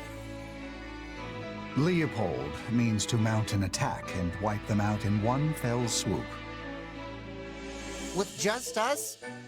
I hope you have more troops on the way. Sorry, but this is all we've got. My army's engaging the kingdom on the Western Front, and Her Majesty's forces are busy with preparations for the next battle. Now come, we don't have much time. Right, got it. And what do you think will happen to us if we let the two of them go it alone and they end up dead? Oh, fine. As you said, it's not like we can talk the Count out of anything once he's set his mind to it. And Caspar is just as bad. That apple is so close to the tree, it may as well be part of the roots themselves. I assume we can count on you as well, friend. It will be a hard battle, and I cannot vouch for our safe return should you refuse. Don't see how I can say no when you put it like that. You're just as bad as Count Burgleys in your own special way. You appear to have a bond of mutual trust. Nicely done, son. I'm not sure that's how I'd phrase it, but moving on. If we're going to do this thing, I suggest we move out and do it already. Yeah, if we don't hurry, Caspar and his dad will be drowning in bad guys before we even get our boots laced. Come on, we gotta catch up. See? I knew I could rely on you. I get the feeling this is going to be quite the bother before it's all said and done.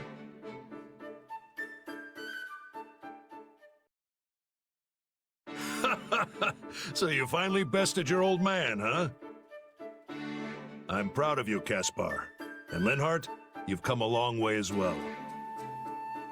Oh, and it puts my mind at ease to know these two have a companion like you around. Don't you agree, Valdemar? Any peace of mind I may have gained will doubtless be wiped out soon by more of your antics, Leopold. But yes, as one never knows what will happen on a battlefield, it is always good to have capable allies. Wow, did you hear that? My father isn't easily impressed, so you must have really knocked his greaves off back there. It's an honor to get complimented by such a renowned military mind. Ha! Well, if you ever want to test your might, you know where to find me. I don't think that was ever on the table. No? Well, that's disappointing. Anyway, Caspar, I wanted to give you something. My gauntlets, Yarn Griper.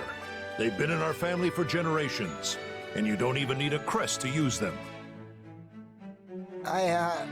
Really? Are you sure? It's only right that they get passed down to the next generation of Berkeley's warrior. You mean I've earned them?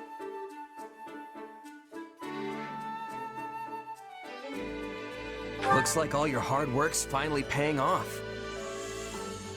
Yeah. Thank you, Father. Truly.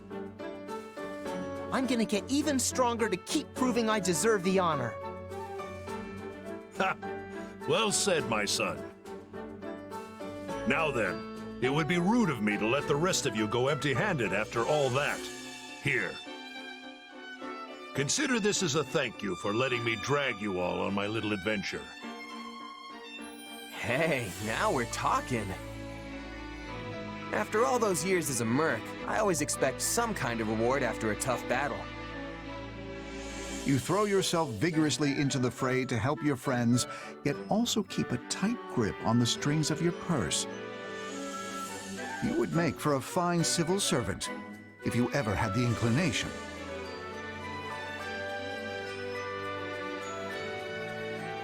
Yeah, I'd rather end up crow food out on the battlefield than sit at a desk for the rest of my life. I'm not happy if I'm not fighting, so yeah, I'll just keep letting my sword do the talking for me. Wait, you have a talking sword? What? Of course not. If only you trained your mind with the same vigor as your muscles, my son. Hey, speaking of minds, where's Linhart? He's been awfully quiet through all this.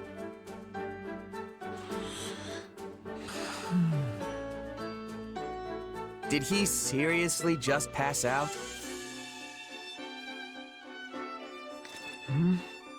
Oh, are we going? Wow, look at that. I have a second wind. Just enough energy to get me home and into bed.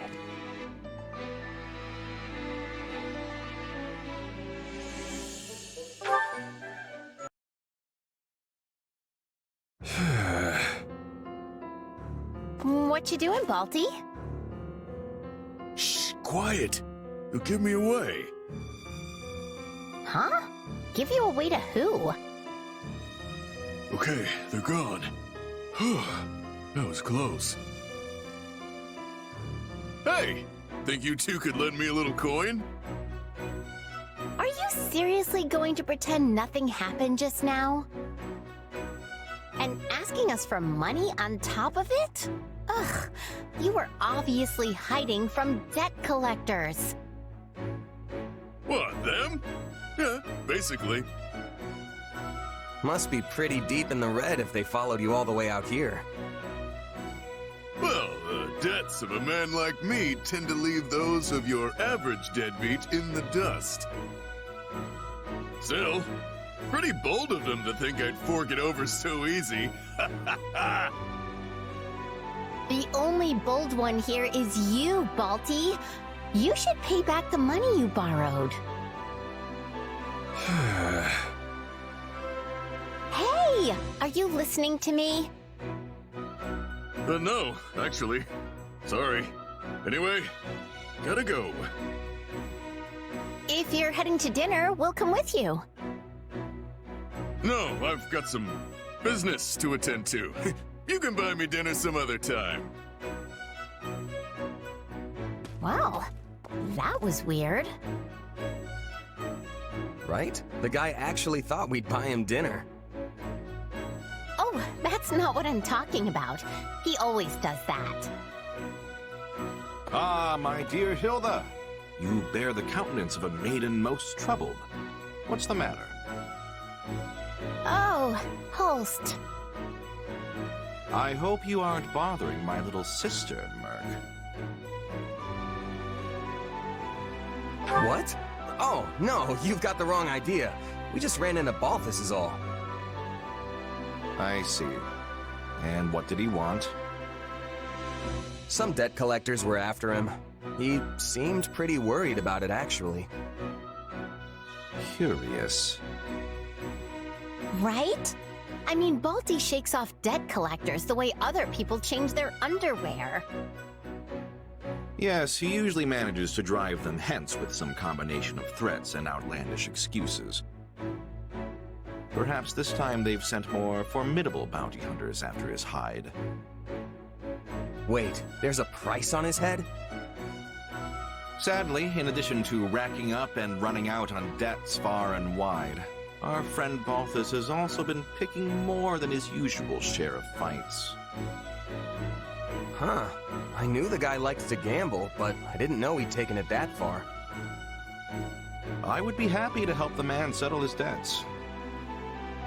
But he stubbornly refuses each time I ask. I think he sees it as a twisted sort of pride.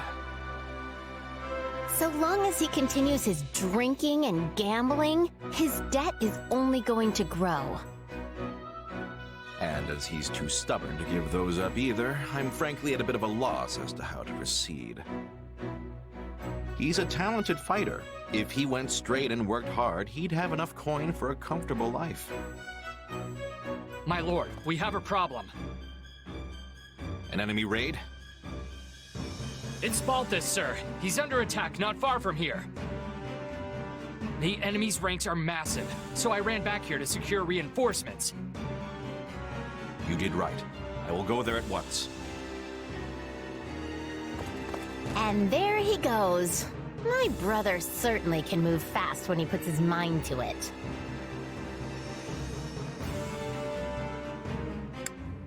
Guess we should go lend a hand, huh? We certainly should. Come on.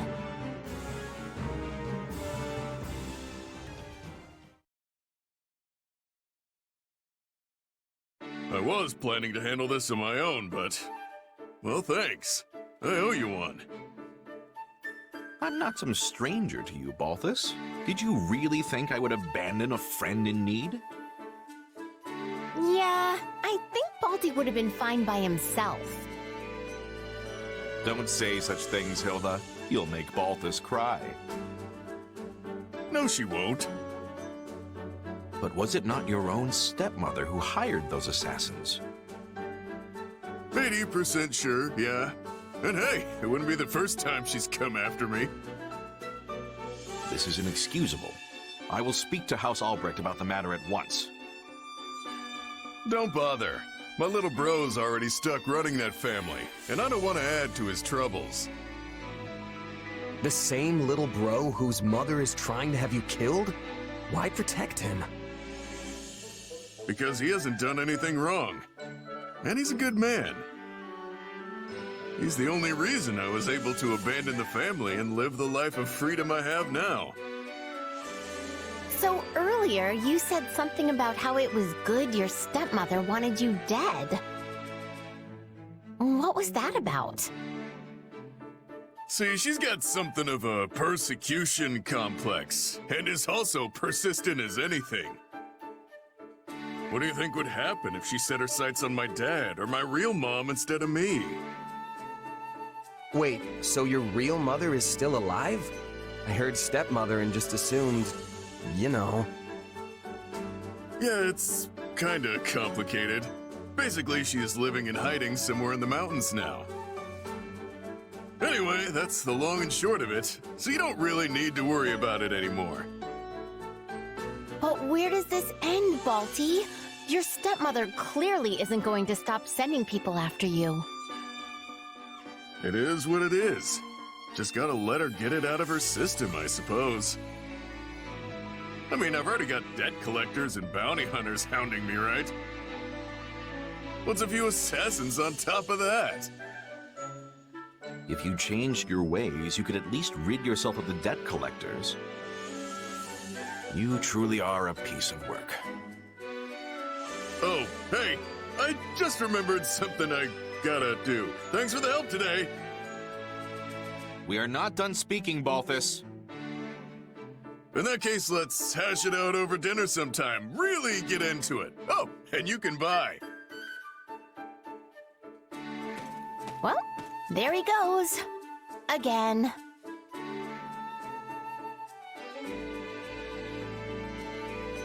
That's quite the lifestyle he's got going. Still, I can't really be mad at the guy. Nor I.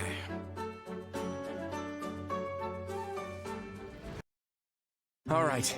I think we've done as much as we can today. Let's rest up and prepare for the next battle. Well, this is new. You're not usually the one suggesting we take time off. That's because there's been too much to do lately. I haven't had the chance to showcase my natural laziness. Come on, I don't think there's a lazy bone in your body. You really should take more time for yourself, Claude. I'll consider it. Your Majesty, an urgent message has arrived from Deirdre. Uh-oh. This can't be good. The city is being attacked by the Almiran Navy, and they're calling for any aid we can provide. What?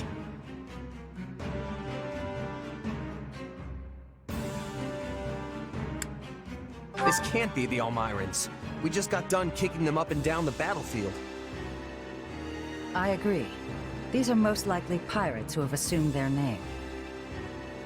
Either way, they've got to have a pretty sizable force if they can attack an entire city. We should send any units that are ready to mobilize. Who do we have? My army can't spare much at the moment. To be honest, we're always a bit undermanned. Still, we might be able to send a couple of folks. How about me and Judith? You? But you're the leader of the entire army.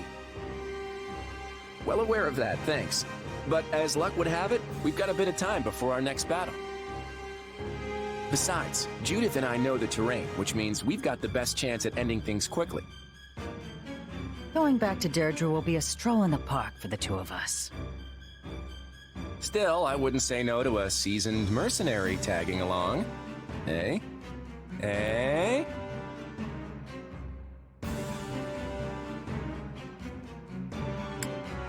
How about Leone? Yeah, I was thinking someone more like you. Literally you, in fact. And here I was looking forward to a little time off. Well, seeing as the king himself is making the time, how about you buck up and do the same? Yes, ma'am. Of course, ma'am. Glad that's settled. Let's go.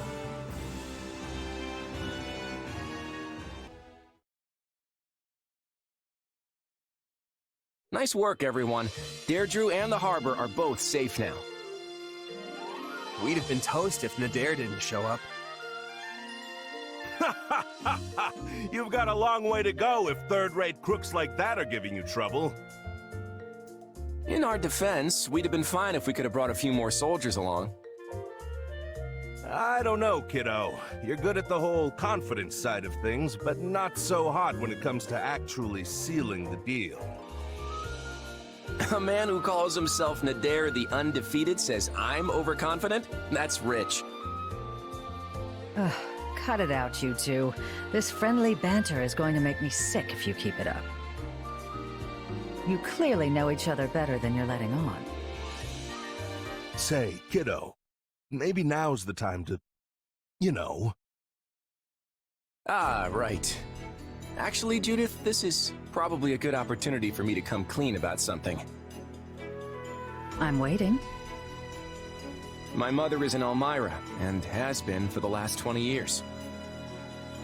Lady Tiana. Huh. Well, that's a bit unexpected, but not altogether surprising.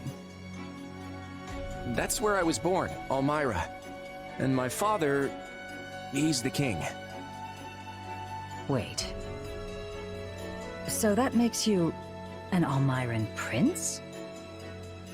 I am. Sorry I didn't tell you before. Well, this certainly isn't something I expected to hear today. Still, I imagine it's not easy to bring up. So what's your deal? You don't seem surprised by this at all.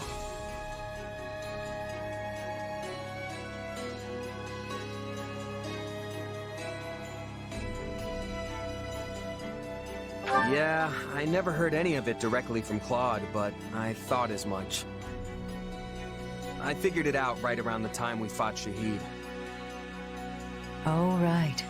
So that would have made him your brother. Different mothers, but yeah, he was my older brother. I didn't want to fight him, I really didn't. But, well, for the sake of both Fodlan and Almyra, he had to be dealt with. Your brother thought he was doing right by Almyra, in his own way. There's always been unrest in the royal family. Everyone fighting over the right of succession. But that man would have been a terrible king. His lust for power just consumed him. So does this mean my little Claude is going to return to Almyra and seize the throne one day? I don't know. For right now, I'm more concerned about my duties as King of the Federation.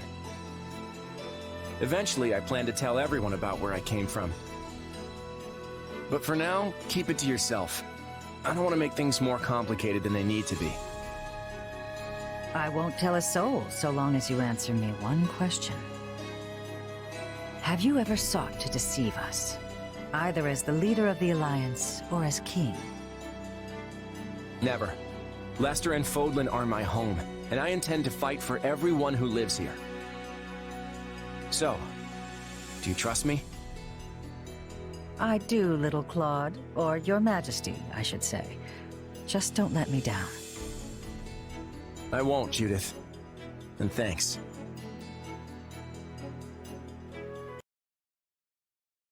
I'm sorry to drag you into this.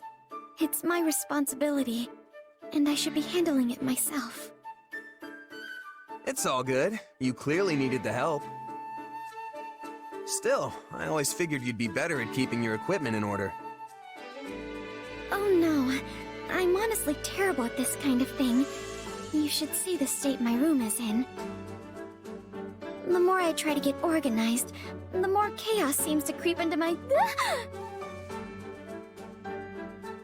Marianne, look out!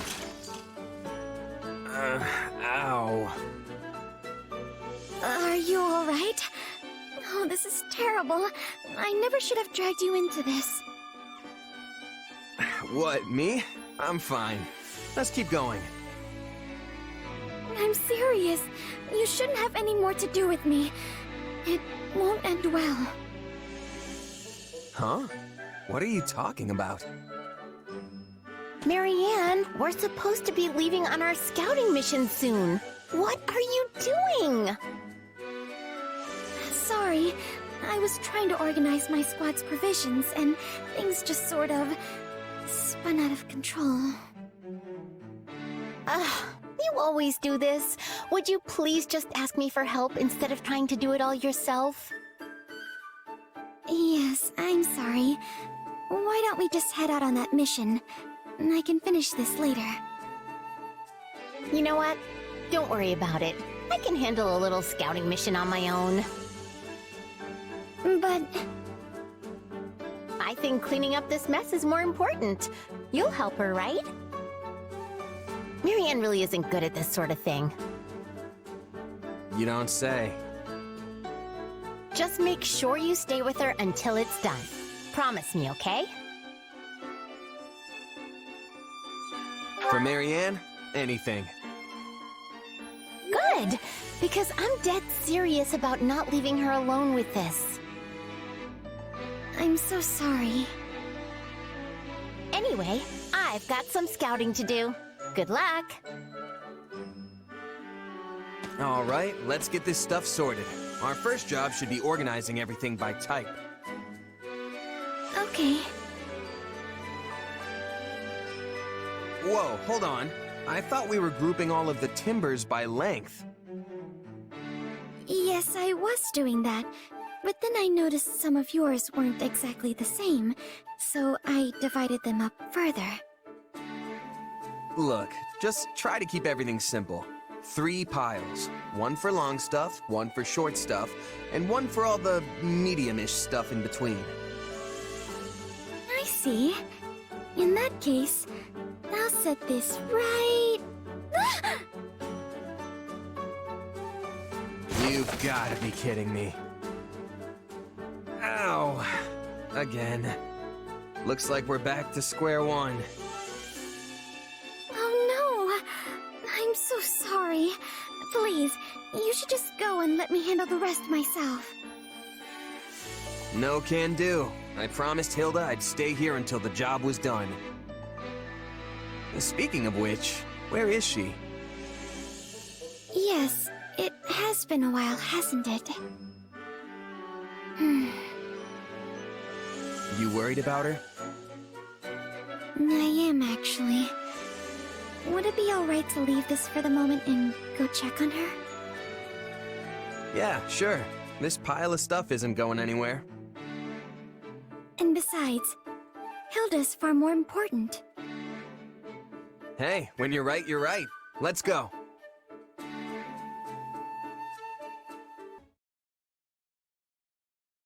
I'm exhausted.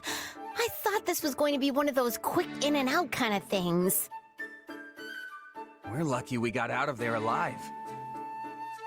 So, Marianne, what were you trying to say before about your crest? Yeah, something about how people shouldn't get involved with you. What was that about? Oh, that. You know what? Forget it. Forget it? She doesn't have to talk about it if she doesn't want to. All I care about is that Marianne keeps smiling. Well, I suppose I do feel a bit more confident now. Since we made it home safely, it proves things can go well even if I happen to be there. Okay, thinking like that is just plain silly. I mean, the only reason I got in trouble in the first place is because I went there without you. The lesson here is that when you two are supposed to do something together, actually do it together. Exactly. All right. Hey, so did you finish that little cleaning project? Cleaning project? Organizing the provisions for Marianne's squad. Did you finish? Oh, right. That. Well, that's a big fat no. Look, Marianne was worried, so we stopped what we were doing and came to find you.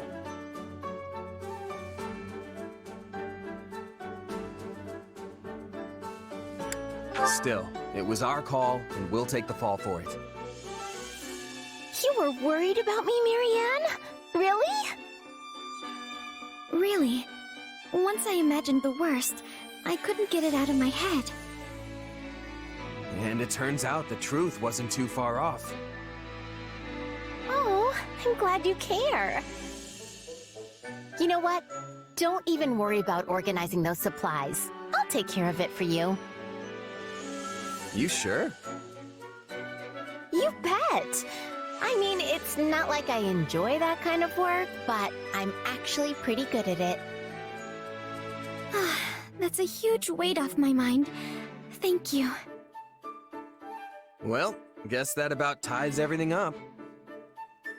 Oh, but you still have to help. I'm just doing Marianne's part. Plus, you promised, remember? How could I forget? Come on, let's go. The quicker we start, the quicker we'll be finished and off for a nice hot meal. Thank you both. I mean it.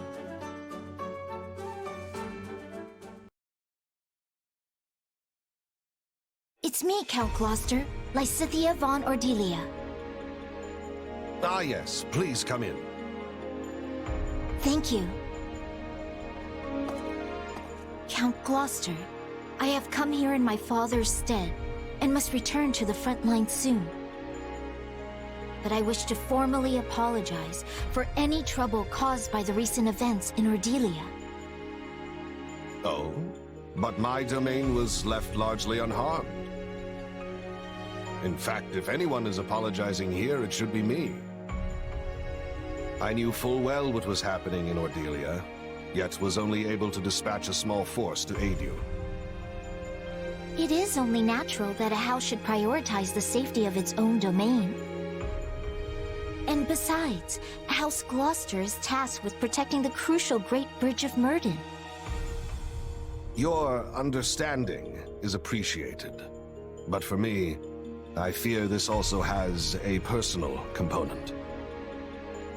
It is true that I could not abandon the Great Bridge, yet your father has been my compatriot for many years, and I view him as a true brother-in-arms.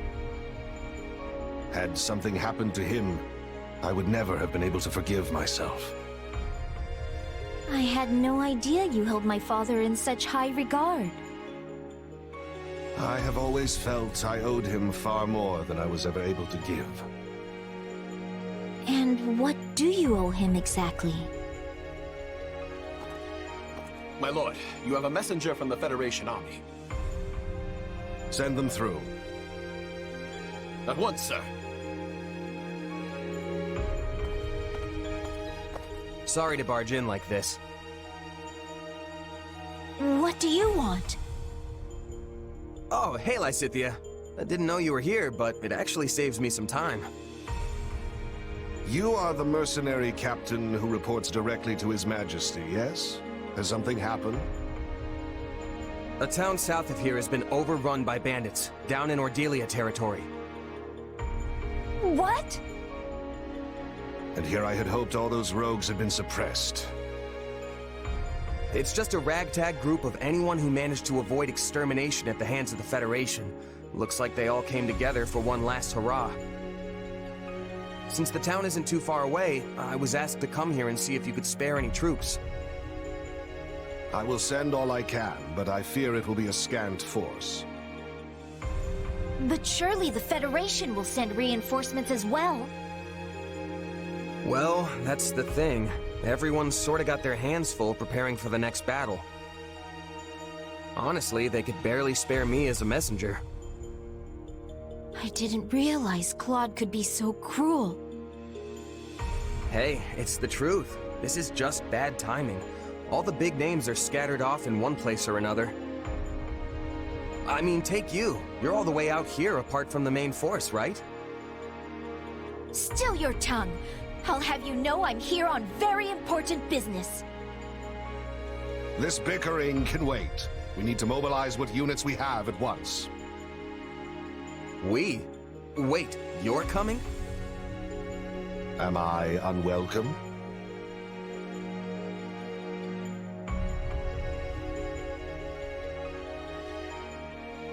Hey, the more the merrier. Welcome aboard.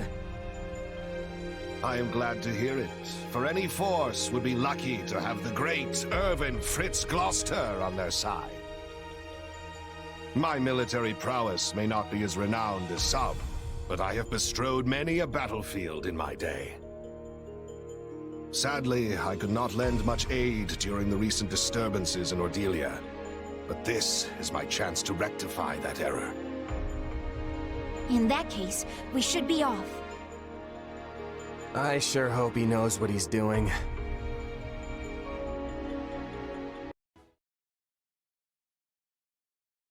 Thank you for your assistance, Count Gloucester.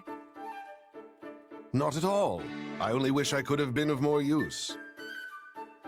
Sadly, my efforts paled in comparison to those of you and your mercenary friend here, Lysithea. I wouldn't go that far. Me either. Honestly, I figured you were gonna be dead weight, but you really held your own. Such impertinence. But it's a terrible thing to grow old. I hope you never have to do it, either of you. But like it or not, I admit I am past my prime. Still, these old bones did what they could. You were a tremendous help, and I've no doubt my father will feel the same when I inform him. Please do give him my best, and let him know that we are still the sturdy pillars of Leicester.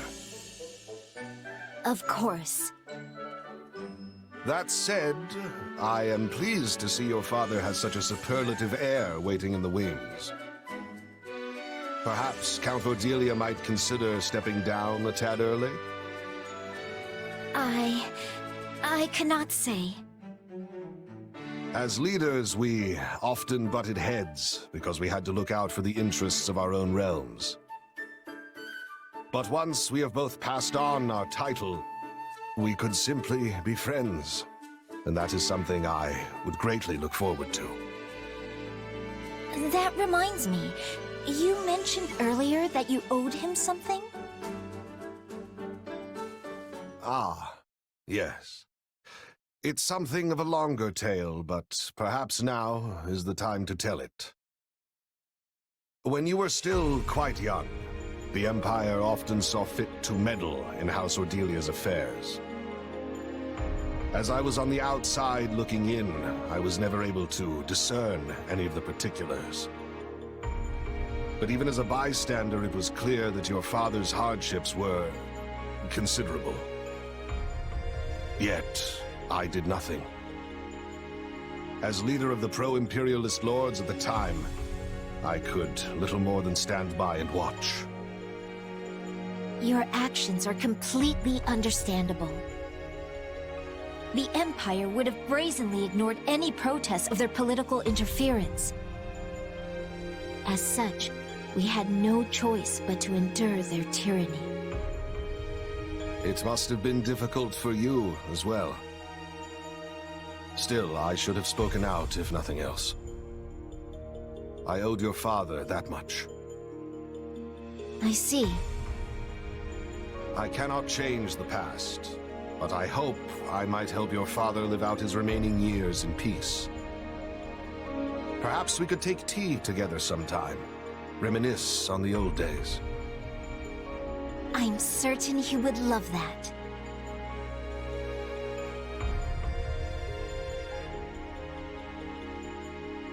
Hey, tea with a friend sounds pretty nice. Yes, I am brimming with good ideas. For I am Irvin Fritz Gloucester, after all.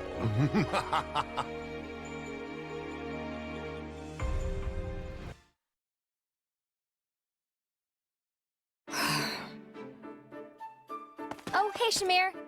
Going somewhere? Yep, private matter. Be back in time for the next mission. So you'll be away tonight? Who knows? Could finish today. Might take longer. Well, if someone asks where you are, what should I tell them? Say you don't know, which is the truth. Later. Shamir, wait. Yeah?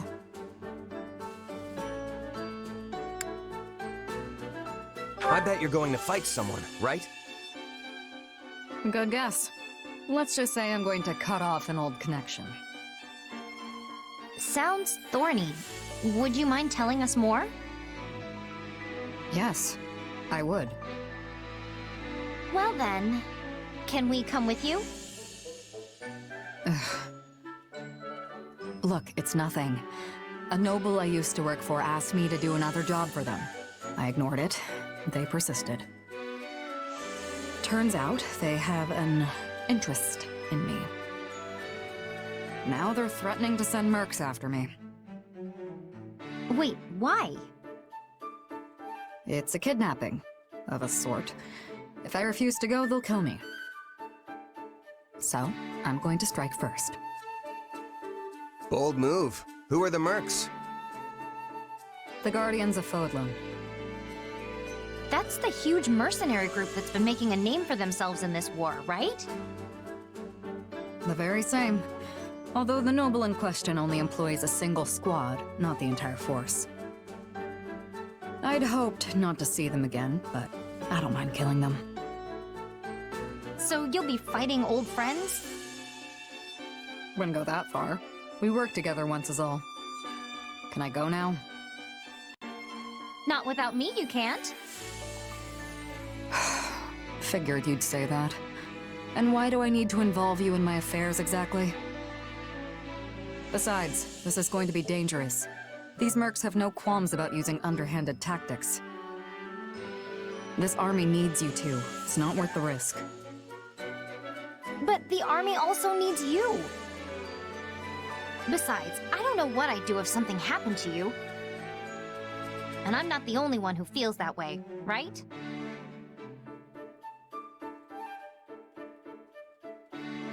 We're coming, and that's the end of it. Whatever. Do what you want. We will. Let's go.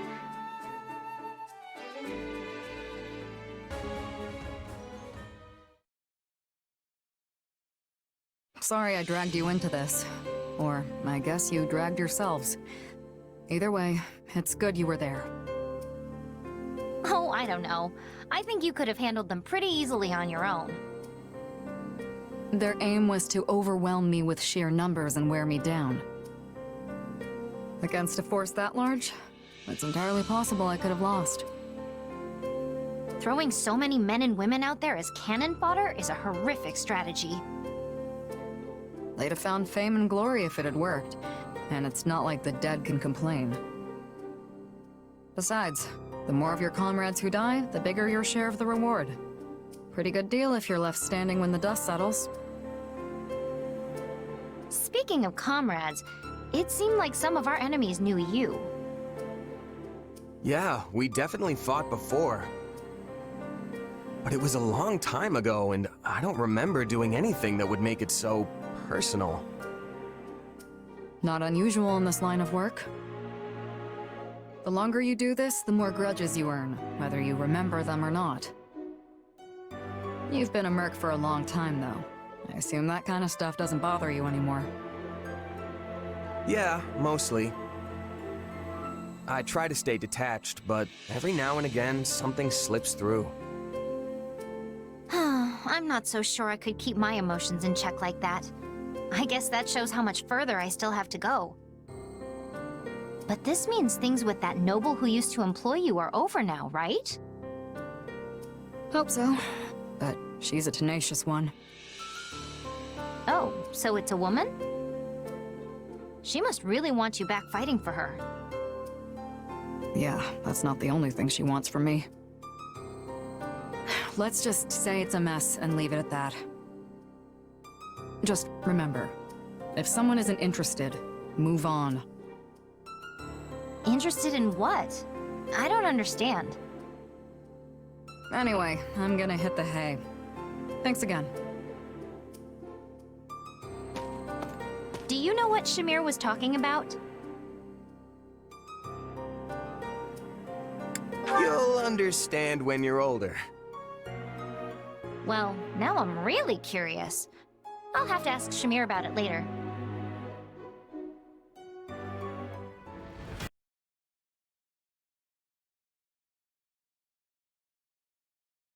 We get all of them? Ugh, that's the trouble with poachers. You never quite know where they are. Well, we've hit every likely hideout, so I'm guessing we cleared them all out. I'm glad you were here, Leone. You really know the lay of the land.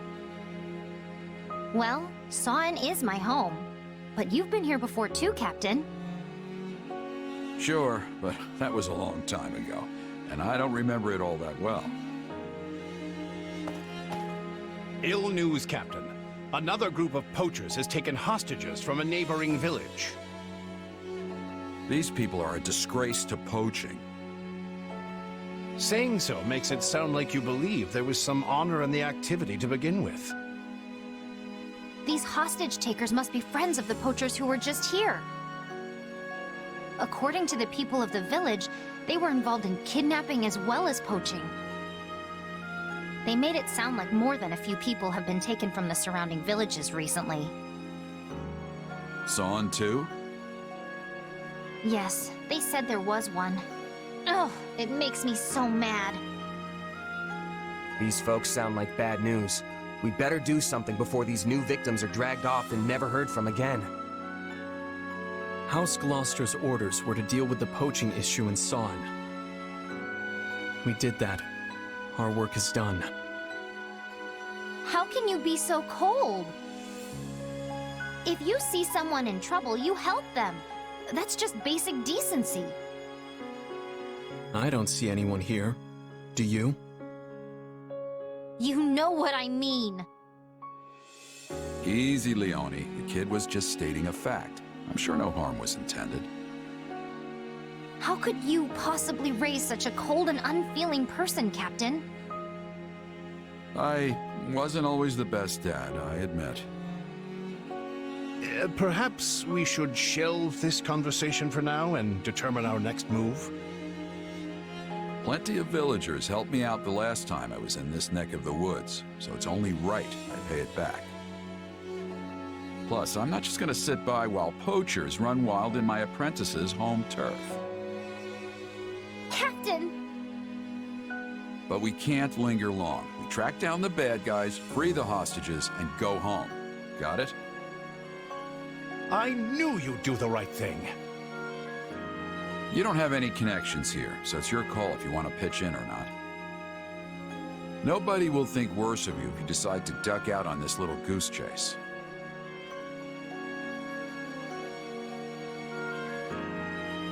Nah, I'll come. I wouldn't want anything to happen to Leone's home. Good to know I can count on you at least.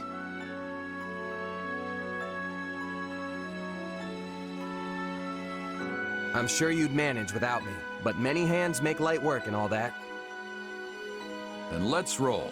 Leone, you're in charge. Leave it to me, Captain. Now, enough deliberation. The time has come for plain old liberation. Sure. Right behind you.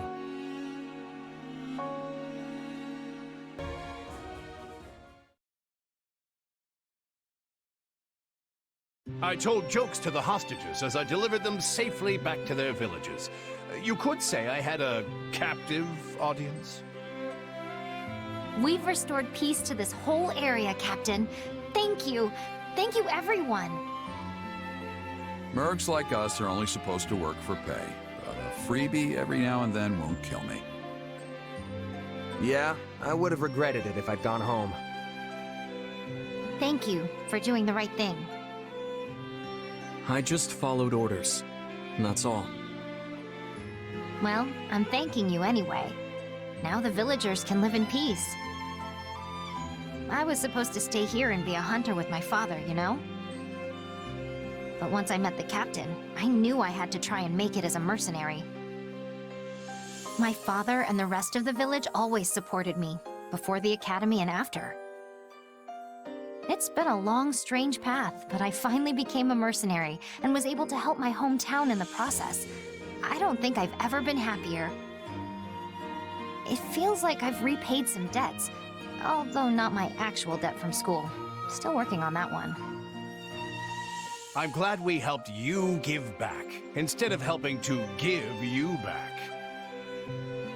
Alois, you mind reporting back and letting Count Gloucester know what happened? Oh, and don't forget to grab the reward money. Understood. I will away at once. Leone, why don't you run along to Son and let everyone know things are good now? Tell them I'll stop by later. I will, Captain. Thank you, again. You two should head back to base. I've got to pay my respects to the village elder and Leone's old man. Probably won't make it back until tomorrow. You expect them to throw you a feast, don't you? I don't know what you're talking about. Hey, yeah, that's why you sent Leone ahead, so the villagers could prepare for your arrival. I mean, you got rid of the poachers, and now Leone's telling them you're on the way? You're practically begging them to serve you up a fancy meal. It's not like that. Although, if I get there and they just happen to have a feast ready, it'd be rude to refuse. And poor Alois doesn't even get to join in on the fun.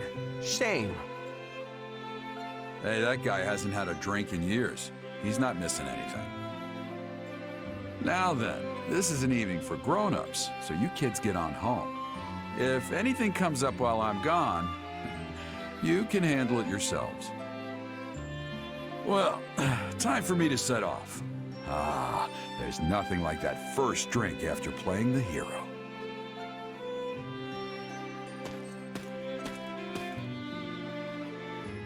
Is Geralt always like this? Yes, always. Well, guess us kids should shut up and head home. Maybe hold hands so we don't get lost. Must we hold hands? Only joking. I swear, the only thing duller than your blade is your sense of humor.